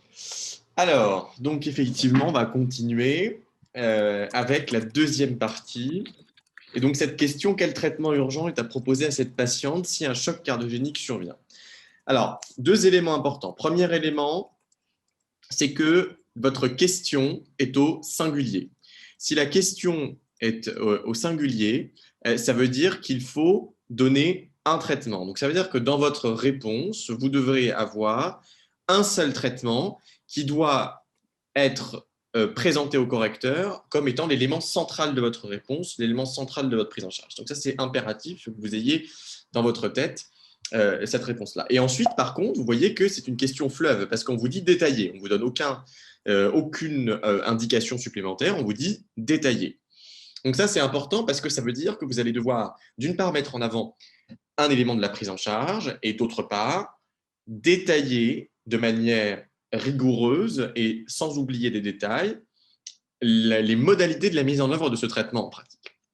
Donc, revenons à notre situation clinique. La réponse à cette question va faire appel à ce que vous a déjà dit Thomas, c'est-à-dire qu'est-ce que je fais de la patiente, comment je la traite et pourquoi, ce que je surveille, et puis anticipation de la suite, c'est-à-dire qu'est-ce qui va se passer après. Vous êtes dans une situation donc, de fibrillation atriale mal tolérée parce que la patiente est instable sur le plan hémodynamique, parce qu'elle est en état de choc. Donc, les recommandations vous disent clairement qu'il faut procéder à une cardioversion, donc un retour en rythme sinusal, et a fortiori, les recommandations sont assez claires sur le sujet également, a fortiori électrique, parce que c'est plus efficace que la cardioversion pharmacologique. En particulier, je vous rappelle que vous allez probablement utiliser de la cordarone pour cette cardioversion, et que le solvant de la cordarone en IV est un solvant qui est très inotrope négatif, et donc ce n'est pas forcément de bon augure chez une patiente qui est a priori en état de choc cardiogénique. Alors, pour vous le prouver, pour que vous en soyez bien persuadé, je vous ai remis ici donc, cet algorithme diagnostique de la... attendez, la souris et focus. D'algorithme, excusez-moi, diagnostic de la prise en charge de la fibrillation atriale. Donc, vous voyez que la cardioversion électrique en urgence est indiquée chez des patients qui sont instables hémodynamiquement, ce qui est tout à fait le cas d'une patiente en état de choc cardiogénique. Alors, maintenant, on va passer à la partie détaillée parce que vous avez écrit en gros et souligné que le traitement, il faut bien répondre aux deux parties de la question. Donc, le traitement urgent à proposer est une cardioversion électrique car il s'agit d'une fibrillation atriale mal tolérée en raison de l'instabilité hémodynamique. Il faut bien préciser, c'est très important dans vos questions, de préciser que vous avez compris que c'est une urgence thérapeutique, donc il faut l'écrire.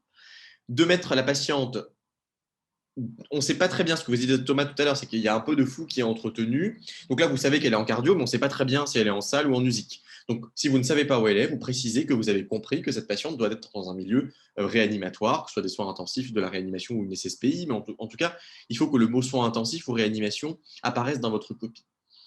Il faut la scoper, lui mettre 2 voies veineuses périphériques, puisqu'on est dans une mise en jeu du pronostic vital à court terme, la laisser au lit, évidemment, et donc pratiquer la cardioversion électrique qui se fait sous anesthésie générale, avec soit une intubation urotrachéale, soit un masque laryngé. Et donc là, le détail, on va aussi attendre de vous que vous précisiez que c'est un choc électrique externe synchronisé. Donc le mot synchronisé va être coté, c'est certain, parce que c'est globalement l'élément clé de toute la cardioversion électrique d'une fibrillation atriale.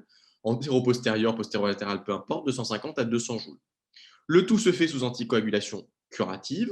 Vous pouvez donner un exemple, on n'a pas d'idée de sa fonction rénale, mais vous pouvez donner un exemple de molécule si vous voulez, mais encore une fois, ce qui va être important, c'est de bien noter que vous avez compris qu'il fallait anticoaguler la patiente et qu'il faudra poursuivre au long cours, puisque vous avez un score de CHADS qui est à 4, excusez-moi. Au décours de la cardioversion, vous avez réduit une fibrillation atriale en rythme sinusal. Si le rythme sinusal est restauré, il faut entretenir le traitement antiarythmique. Et vous savez déjà que votre patiente a potentiellement une dysfonction ventriculaire gauche.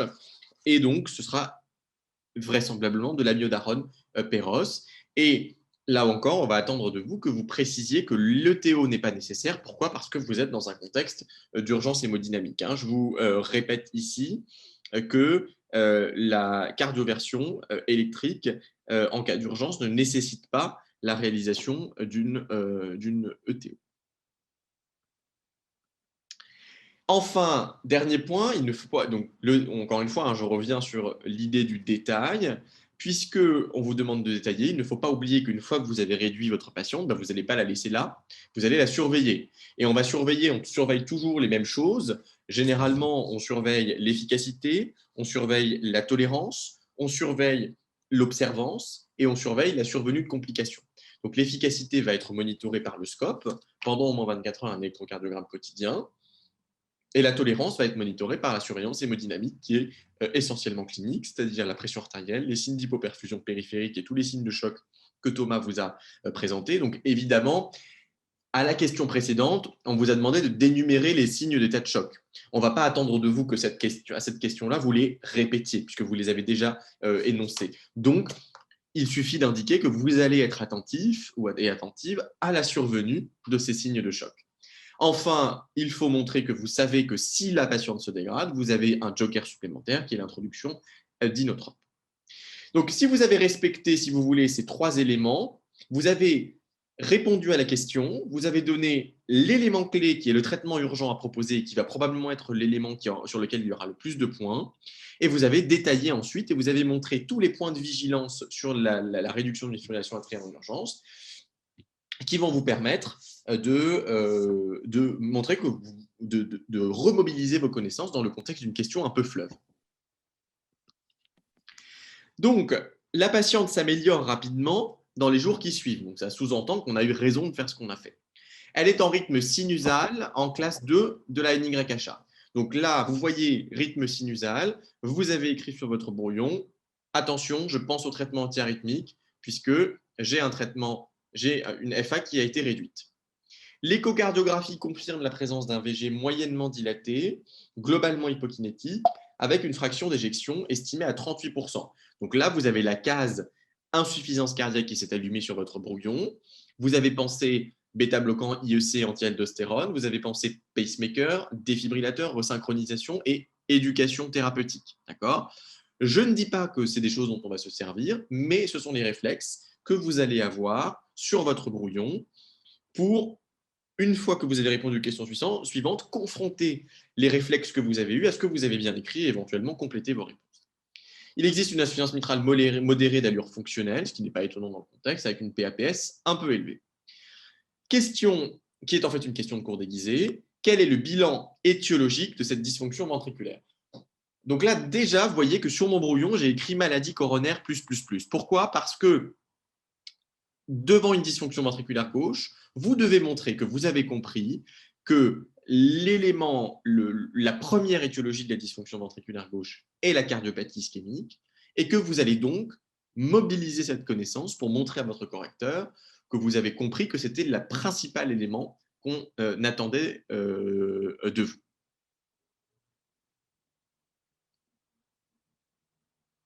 Alors, je précise juste parce qu'on pose la question anti-aldostérone inférieur à 35%. Encore une fois, ce que je viens de vous montrer, c'est ce qui doit être sur votre brouillon. D'accord? Je ne suis pas en train de dire que c'est ce que vous devez répondre. C'est ce qui doit être dans votre brouillon parce que vous devez le garder en tête pour si on va plus loin dans une question d'insuffisance cardiaque.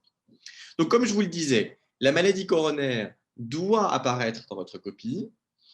Mais les modalités de diagnostic sont un peu controversées. Jusqu'ici, on faisait de la choro systématique et je pense honnêtement, très sincèrement, on en a beaucoup discuté avec Thomas, que si vous mettez coronarographie dans votre copie, ce ne sera pas du tout compté faux. Mais si on creuse un peu les recommandations 2016, qui encore une fois vont probablement changer bientôt, on peut faire un coroscanner, on peut aussi faire un test d'ischémie. Vous voyez que l'angiographie coronaire est une recommandation de grade 1 uniquement chez les patients qui ont de l'angor récalcitrant, résistant au traitement symptomatique, ou des arythmies ventriculaires symptomatiques, ou un arrêt cardiaque récupéré, pour établir le diagnostic d'une maladie coronaire. Le reste, c'est du grade 2.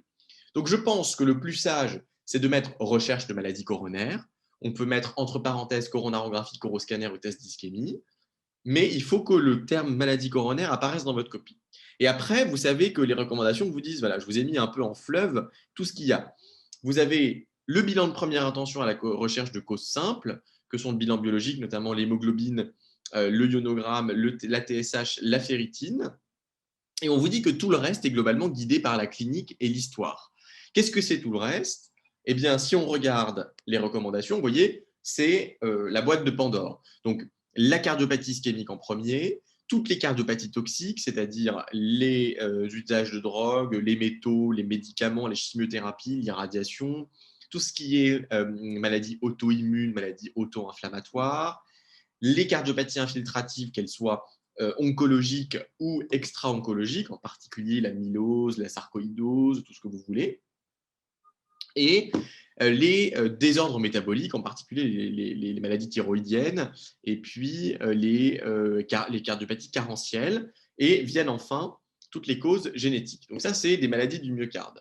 Maintenant, on peut aller encore plus loin avec les maladies liées à des conditions de charge anormales, au premier rang desquelles l'hypertension artérielle, ensuite les valvulopathies, les maladies du péricarde, les états d'hyperdébit et d'hypervolémie chronique. Enfin, tout ce qui est troubles du rythme, que ce soit ventriculaire ou supraventriculaire, sont également des causes de dysfonction ventriculaire. Donc vous voyez que là, vous pourriez ressortir tout ça. Vous vous imaginez bien que sur une épreuve de 2 heures, ça prend quand même beaucoup de temps. Et donc, ce qu'on attend de vous, c'est aussi d'être capable d'énumérer les éléments principaux. Je vous rappelle dans cette situation que vous avez déjà donc une échographie cardiaque qui a été réalisée, où on vous dit simplement qu'elle a une IM fonctionnelle, on vous parle d'aucune autre anomalie, donc a priori, tout ce qui est maladie du péricarde, maladie des valves ou des états d'hyperdébit ne sont pas des éléments qui sont pertinents dans la réponse à cette question. De même, vous êtes dans un dossier de fibrillation atriale, on sait déjà que la patiente est en fibrillation atriale, et donc il est possible que ceci entre en ligne de compte. Donc vous devez faire le tri. Si on fait le tri et qu'on essaye de faire une réponse, on va dire, assez optimisée, on va commencer, on va faire les choses dans l'ordre en organisant nos idées. J'ai mis en rouge les éléments qui me semblent importants, qui sont probablement les éléments qui vont vous rapporter des points. Premier mot qui vous rapportera des points, c'est l'interrogatoire. C'est très important d'organiser votre réponse de ce type. Les réponses de bilan, que ce soit étiologique par clinique, doivent être structurées de manière à montrer à votre correcteur que vous savez que vous allez chercher des informations à différents endroits. L'interrogatoire, l'examen physique et les examens paracliniques. Donc, à l'interrogatoire, vous devez rechercher des antécédents familiaux en faveur d'une cardiopathie génétique, les prises de médicaments de toxiques, les chimiothérapies, les antécédents de traitement pour des cardiopathies toxiques ou radiques, et puis le terrain, terrain de maladies auto-immunes, de signes extracardiaques comme des arthralgies, la photosensibilité, l'éruption cutanée, etc. Ensuite, votre examen physique, l'objectif n'est pas de chercher des signes d'insuffisance cardiaque, mais des signes qui orienteraient vers une étiologie, donc des signes qui sont extracardiaques. Par exemple, un tableau syndromique, par exemple des éruptions cutanées, par exemple des signes cliniques de dysthyroïdie. Vous pouvez citer par exemple l'exophtalmie, vous pouvez citer le myxœdème, la perte des cheveux, le ralentissement psychomoteur, les diarrhées, la constipation, etc., l'hyperthermie, la sensation des bouffées de chaleur. Tout ça, ce sont des éléments extracardiaques que vous devez également rechercher pour le diagnostic du cardiomyopathie dilate. Et juste Damien, Oui. je rajouterais juste là-dessus, c'est vraiment un piège très classique, le bilan. Le Ouais, bilan, s'il voulait vous emmener vers le côté paraclinique, c'est-à-dire échographie, choro, tout ça, il vous aurait dit quel bilan paraclinique. c'est ça. Là, C'est très bilan important. étiologique, vous pouvez être sûr qu'il y a la moitié des points sur l'interrogatoire et l'examen clinique. Alors, peut-être plus l'interrogatoire parce que l'examen clinique, c'est un peu fourre-tout, mais quelle déception d'avoir 10 sur 20 à cette question alors que Alors que vous vous savez savez. pertinemment. Ouais. Ouais, complètement. Je suis complètement d'accord et c'est pour ça que j'insiste beaucoup dessus. C'est que c'est un peu tout le sel, on va dire, de ces épreuves. C'est que, encore une fois, ce que vous disiez Thomas au début, c'est que tout le monde a les connaissances. La question, elle n'est pas là. La question, c'est de les remobiliser et surtout de les trier de manière à montrer à votre correcteur que vous avez compris où il voulait vous emmener. Les EVC, c'est quasiment de la psychologie. C'est-à-dire que vous devez, à chaque question, être capable de vous dire où va m'emmener cette question, qu'est-ce qu'on cherche à me faire cracher comme connaissance. Et ensuite, une fois que vous avez compris, vous allez chercher ces connaissances et vous les structurer de manière à répondre à la question sans vous tomber dans les pièges des singuliers, pluriels, etc. Ça, c'est des choses qui sont très importantes, c'est des choses qui peuvent être tout à fait cotées. On a vu aux ECN des grilles de correction. Je ne parle pas des EVC, mais des ECN, mais c'est globalement les mêmes personnes qui font les sujets. Des grilles de correction avec réponse trop longue, -1 ou -5. Voilà. Et inversement, si on vous demande un traitement et que vous en mettez 6, vous avez 0 à la question. Donc ça, c'est des choses qui peuvent tout à fait arriver, donc méfiance. Donc je termine avec les examens complémentaires. Donc comme je vous le disais, l'exploration des coronaires, ça doit apparaître. Le bilan biologique minimal, je vous l'ai cité, c'est celui qui est dans les recommandations. Et puis l'IRM myocardique, ça me paraît quand même relativement fréquent pour faire un peu la part des choses entre séquelles de myocardite, cardiopathie infiltrative. Vous voyez que c'est globalement quasiment que du grade 1. Donc ça me paraît cohérent de mettre une IRM myocardique. Par contre, attention, pas de bilan génétique systématique s'il n'y a pas de contexte familial ou une présentation clinique particulièrement évocatrice. Alors, donc vous voyez qu'une maladie coronaire a été éliminée, le cas clinique enchaîne là-dessus. Donc ça veut dire que forcément, ça va être coté dans votre ça va être coté dans la réponse qui est attendue.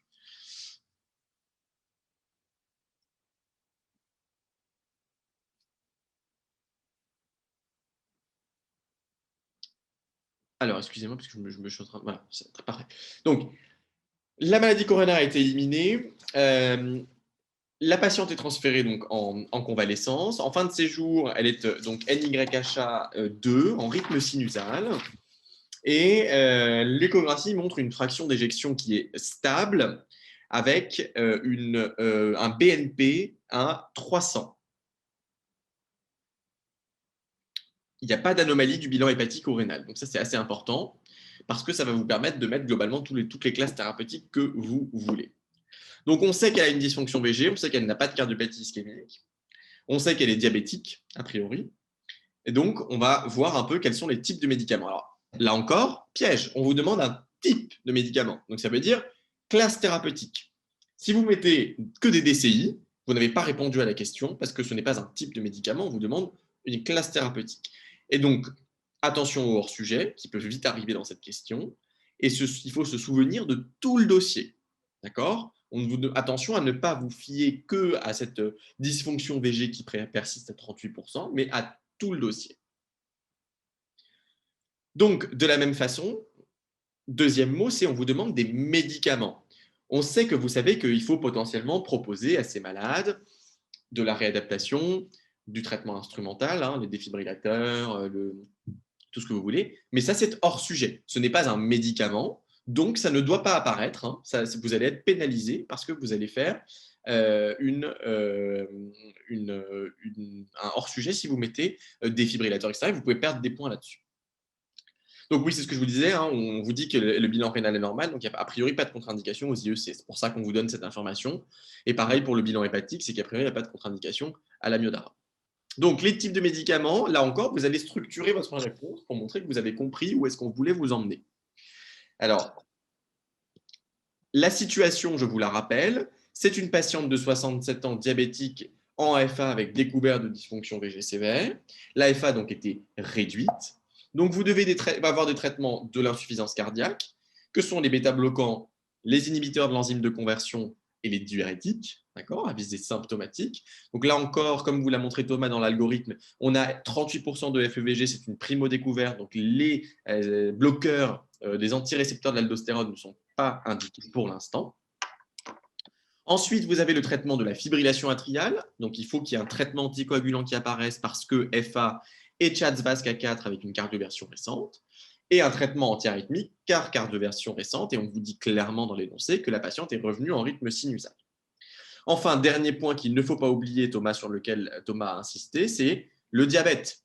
Alors, pardon, ce n'est pas AOD, mais ADO. Donc, ADO ou insuline selon le cas. Mais voilà, vous devez indiquer dans le type de médicament, vous devez indiquer que le traitement que vous avez pris en compte la globalité de votre patiente et que le type de traitement, le traitement du diabète, pardon, était également indiqué. Alors, j'ai l'impression qu'il y a des questions. Oui, mais j'étais en train d'y répondre, mais je peux y répondre à haute voix très rapidement. Mais les empagliflozines, probablement que ça rentrera dans les recommandations. Ouais, à un moment, c'est un peu tôt. Ouais. Donc ne pas perdre de temps là-dessus. Et pour l'Entresto, enfin les ARNI, effectivement, on va aller vers des indications de plus en plus précoces de l'Entresto, mais dans les recos non plus. ce n'est pas encore dans les recos. Probablement qu'en 2022, il y aura probablement une mise à jour des recos de l'insuffisance cardiaque. Et là, je pense que l'indication des ARNI va remonter, mais c'est trop tôt. Pour l'instant, ce qu'on vous demande, c'est de vous caler aux recommandations internationales. Par contre, vous avez raison sur un point qui est que c'est une situation clinique qui relève de pionnier HF. Hein. Donc, effectivement, on aurait pu, mais on n'en est pas encore là. Alors, donc ça, c'est pour vous justifier ce que je viens de dire, c'est-à-dire IEC et bêta-bloquant en première intention et antagoniste des récepteurs de anti-aldostérone, ce n'est pas encore indiqué parce que pour l'instant, on est au stade de la primo-découverte. Alors, un traitement par warfarine est institué. Quels conseils seront associés à sa mise en route? Alors là, on est clairement sur une question fleuve. Je ne peux pas vous dire exactement ce qui va ou ce qui ne va pas être coté. C'est très difficile de savoir quels sont les points importants. Par contre, je sais qu'il y a un point qui prendra probablement la majorité des points, et c'est quelque chose qui est valable dans à peu près tous les domaines de la cardiologie, c'est le mot éducation thérapeutique. Donc, le mot éducation thérapeutique doit apparaître, elle doit apparaître, ce mot éducation thérapeutique doit apparaître dans votre prise en charge et dans la réponse à votre question pour montrer que vous avez compris que c'était ça qu'on voulait vous faire. Donc, vous allez préciser à la patiente qu'il s'agit donc d'un antivitamine K, donc un traitement anticoagulant. C'est pareil, le mot bénéfice-risque, balance bénéfice-risque, information de la patiente, ça doit rentrer dans votre réponse. De la même façon, la surveillance biologique, c'est un point qui est fondamental du traitement par AVK.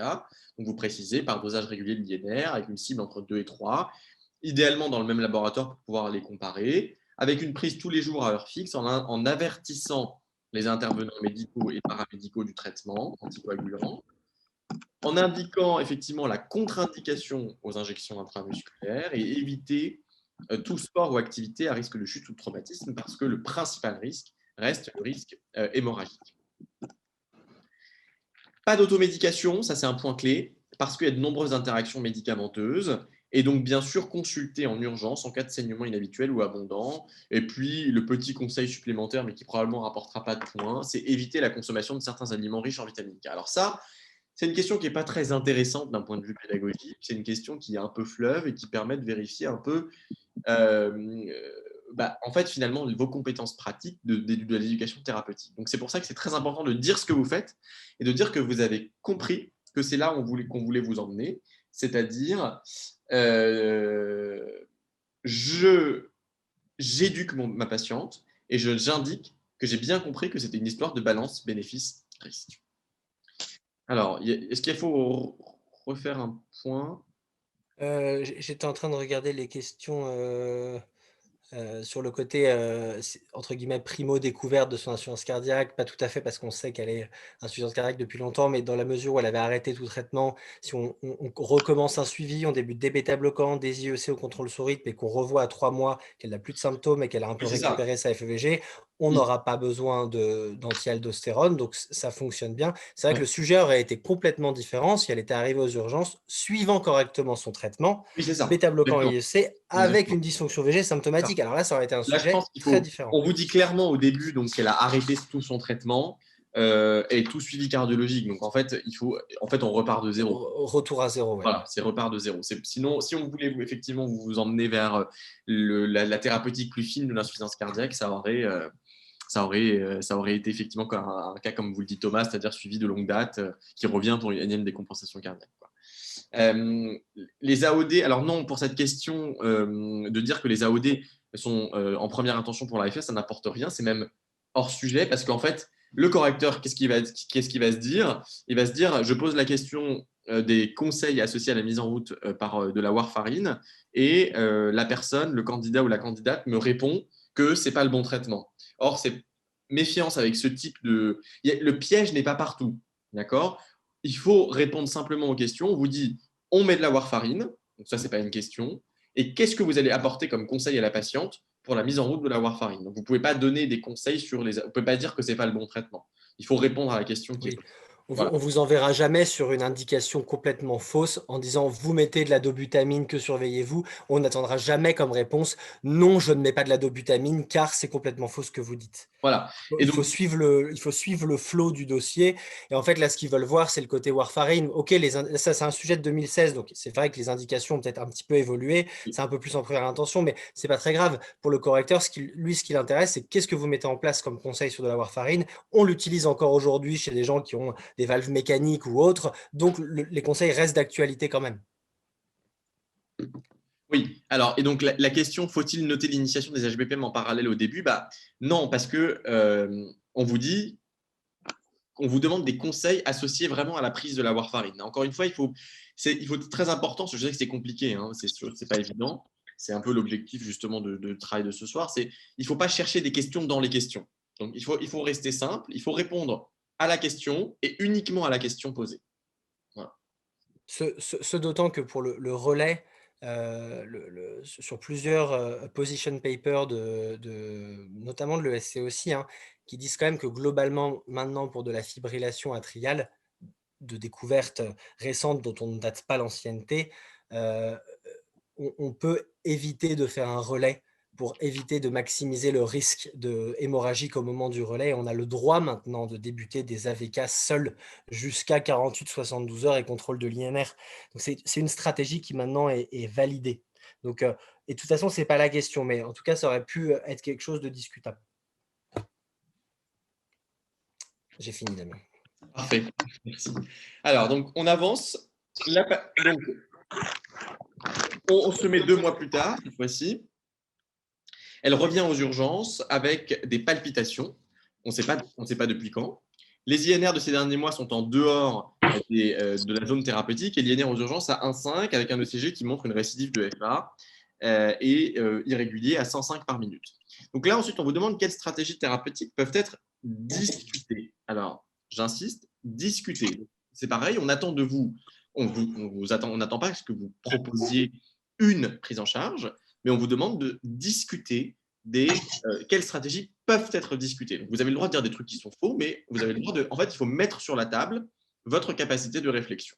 Donc, si on revient à la situation clinique, encore une fois, c'est celle d'une patiente de 67 ans diabétique en FA découverte de dysfonction VG sévère avec récidive de FA en dépit d'un traitement antiarythmique, a priori, on ne sait pas, mais on ne sait, mais a priori, et des INR non équilibrés. Donc en fait, il y a deux problèmes. Il y a la récidive de l'AFA et des INR non équilibrés.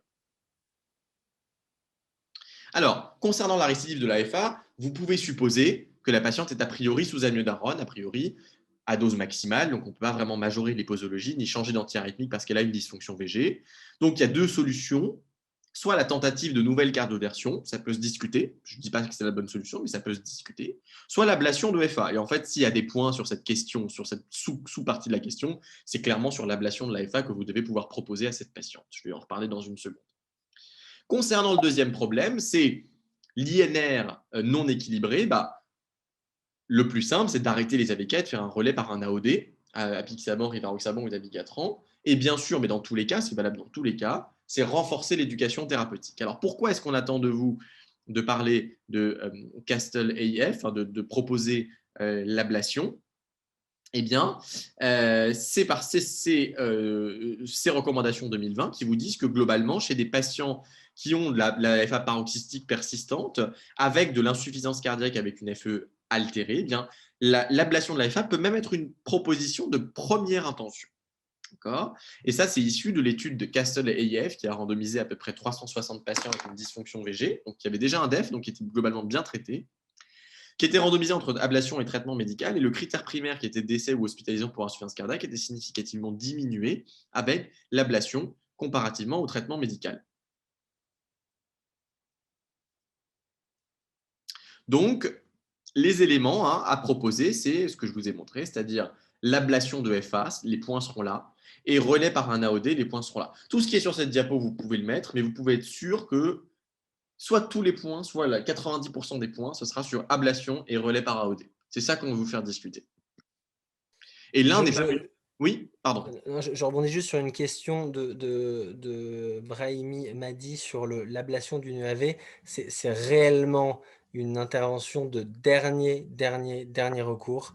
Quand souvent, on essaye de recardioversier si ça ne marche pas, et ensuite, on essaye d'ablater chez cette patiente qui a une bonne indication. Et si tout ça, finalement, fait qu'on n'y arrive pas, et en plus, on a du mal à faire une stratégie de contrôle de la fréquence chez cette patiente parce qu'elle est trop rapide malgré les traitements, dans ces cas-là, mais tu vois que ça arrive quand même assez loin après, on peut ablater le nœud, mettre un PM, elle, il va falloir lui mettre en plus un triple parce qu'on va la désynchroniser, elle a une dysfonction VG. Enfin, on est en train de partir dans une question tout autre.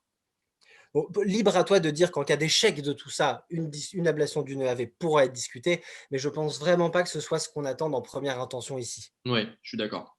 Parce qu'en plus, elle n'a pas de défibrillateur, elle n'est pas… voilà, si on voulait les amener là-dessus, on leur aurait mis le def, on leur aurait dit on n'y arrive pas, etc.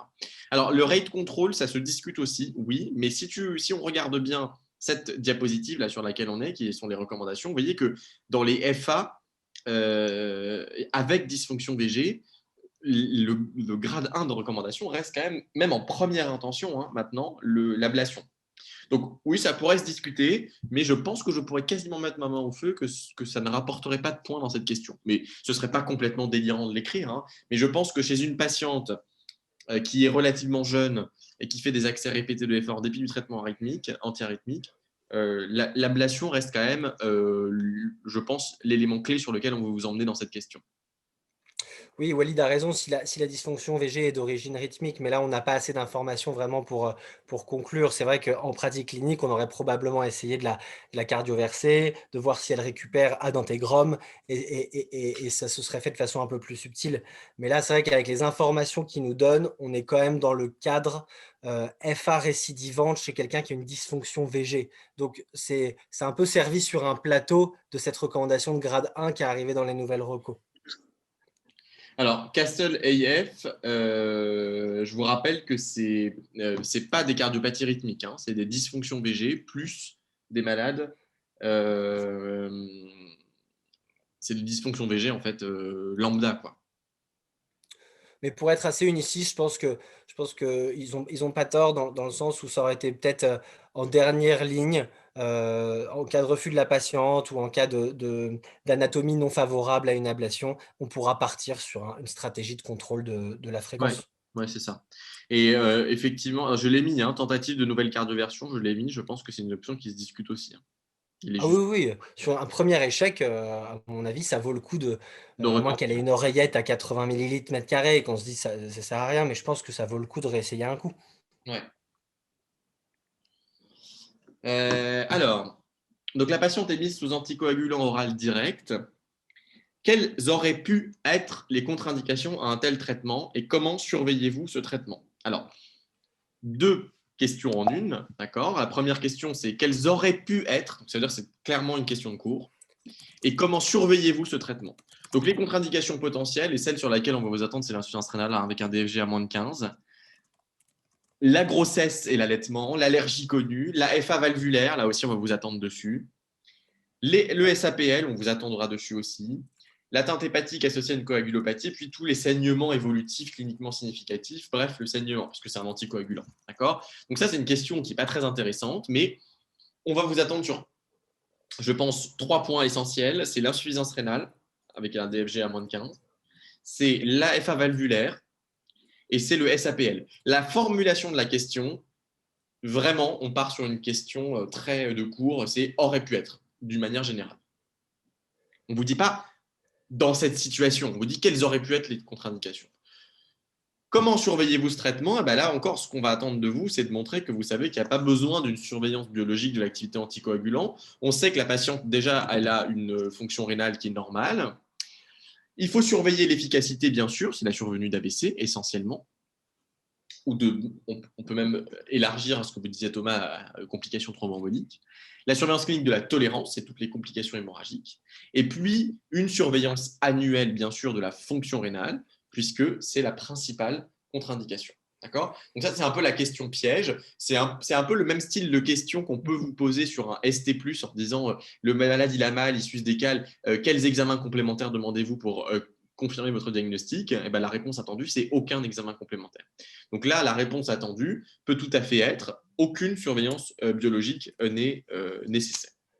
Oui, mais je pense que, ce que tu rajoutes est important parce qu'à mon avis, la plupart des gens vont avoir tendance à s'engouffrer dans le: «Ah bah, je sais, c'est une question piège, les AOD n'ont pas besoin d'être, surveillés». Ouais, Mais en fait, ce que tu mets en dessous est hyper important. En fait, c'est pas vrai. Il faut faire une surveillance clinique, il faut faire une surveillance rénale, donc il y a quand même une surveillance, ouais. qui existe et c'est pour moi le piège de cette question. On a tendance à s'engouffrer là-dedans en oubliant qu'en fait, bah, il y a une surveillance clinique et biologique qui doit exister, mais qui n'est pas en lien avec l'état de coagulation.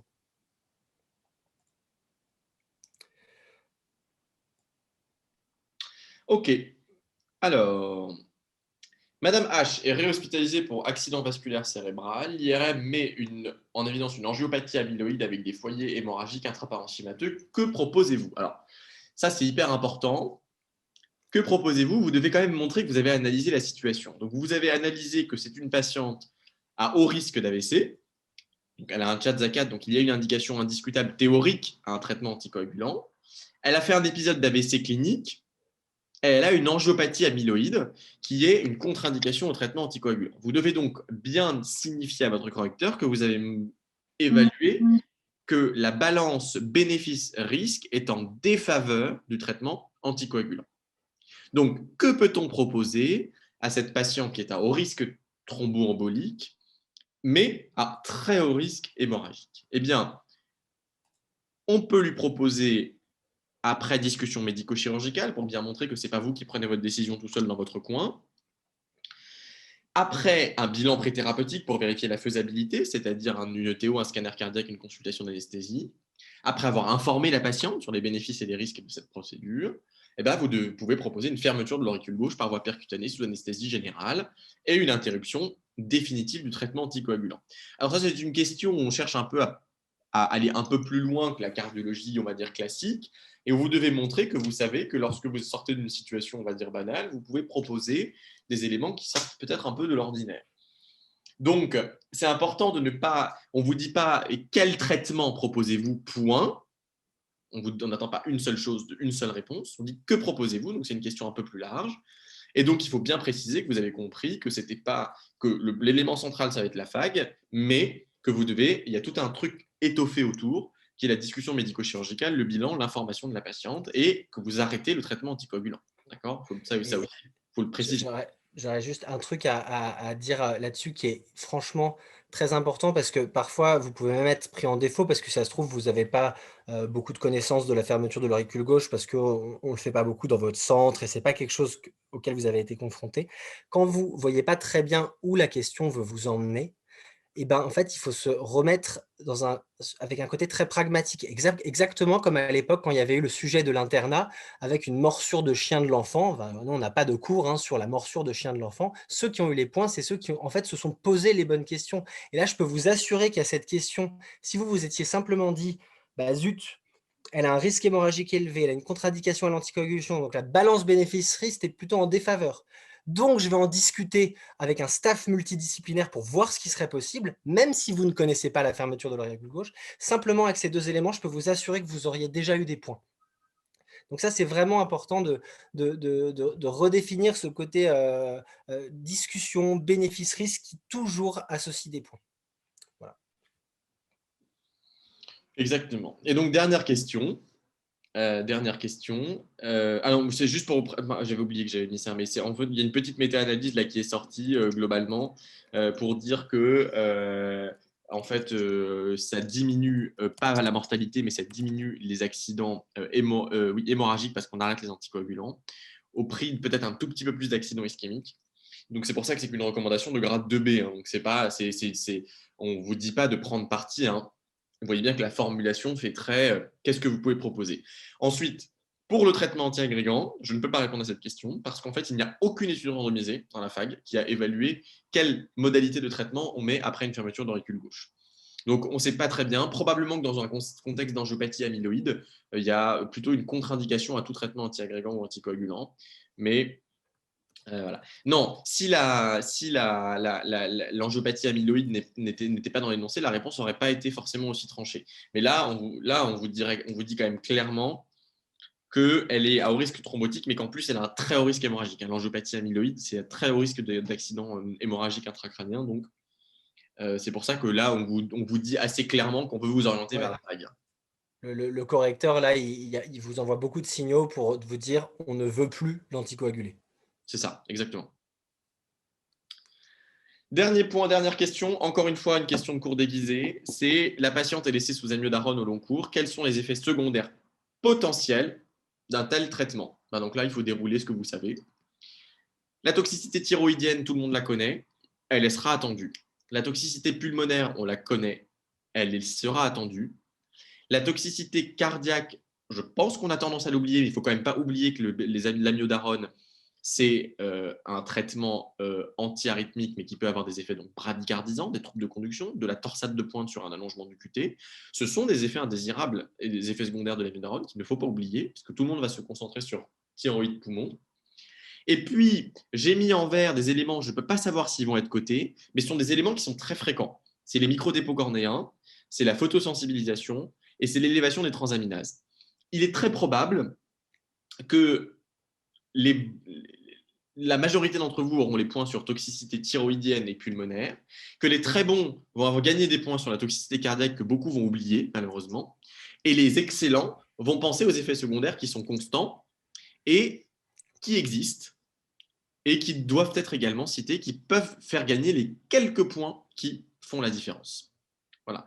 Donc c'est important, attention, une question qui paraît simple peut en fait être un peu plus compliquée parce qu'il faut toujours faire une réflexion en deux temps. C'est petit 1, quels sont les éléments évidents que le correcteur attend de moi? Et petit 2, est-ce qu'il n'y a pas quelque chose que j'oublie et qui existe aussi? Voilà. C'est une gymnastique qui est essentiellement le fait de ces questions qui sont un peu des questions de cours déguisées. Et c'est super important quand on voit les notes, par exemple de cette année là des EVC, hein. Quand on regarde les dernières admis, qui sont autour de 14,7 si je dis pas de bêtises, ça montre quand même que le niveau des candidats est excellent. Donc il faut être dans cette dynamique d'aller grappiller des points, hein, clairement. Exactement. Donc, on en a terminé avec ce cas clinique. Et donc, pour la 1-2 minutes maximum qui nous reste, je vous rappelle ce que Thomas vous a déjà dit sur l'institut de préparation à la procédure d'autorisation d'exercice que nous avons mis en place. Donc, je vous rappelle que l'objectif, c'est vraiment, et c'est assez net, de vous permettre un enseignement et de pouvoir d'un coaching assez personnalisé. C'est pour ça qu'on a pris le parti de faire une offre limitée à 30 personnes maximum, parce que ça permet de pouvoir prendre le temps de répondre aux questions des gens. Axé d'une part sur la méthodologie, dont vous avez pu avoir un petit exemple ce soir. Ça va être globalement la même chose au cours d'une conférence spécifique de méthodologie, mais aussi des 6 conférences thématiques pendant lesquelles on va revoir la méthodologie et renforcer les connaissances. Et bien sûr, la mise en situation qui va être les concours blancs, qui vont être les concours blancs dont Thomas vous a parlé. Donc, si on espère bien sûr que ce petit cas clinique vous a plu et si notre façon de présenter les choses vous a plu, vous êtes évidemment les bienvenus pour vous inscrire. Vous avez le lien ici, on vous renverra un lien cliquable pour avoir le programme. Donc, les places sont limitées, il n'en reste pas beaucoup. Donc, les inscriptions, on va les clôturer le 29 juin parce que la première session, c'est le 30 juin et qu'il faut que tout le monde puisse avoir. On ne peut pas prendre le train en route parce que ça perturbe un peu la dynamique pédagogique. Donc, il faut qu'on puisse avoir bouclé les inscriptions avant. Donc, les cours commencent le 30 juin. Et si certains d'entre vous ont besoin de facilité de paiement, c'est possible de payer en 3 virements. Un maintenant, un début juillet et un début août. Et pour ça, on vous invite à nous écrire directement à l'adresse mail parce que ce n'est pas quelque chose qui est disponible sur le site et qu'il faut qu'on voit entre nous. Si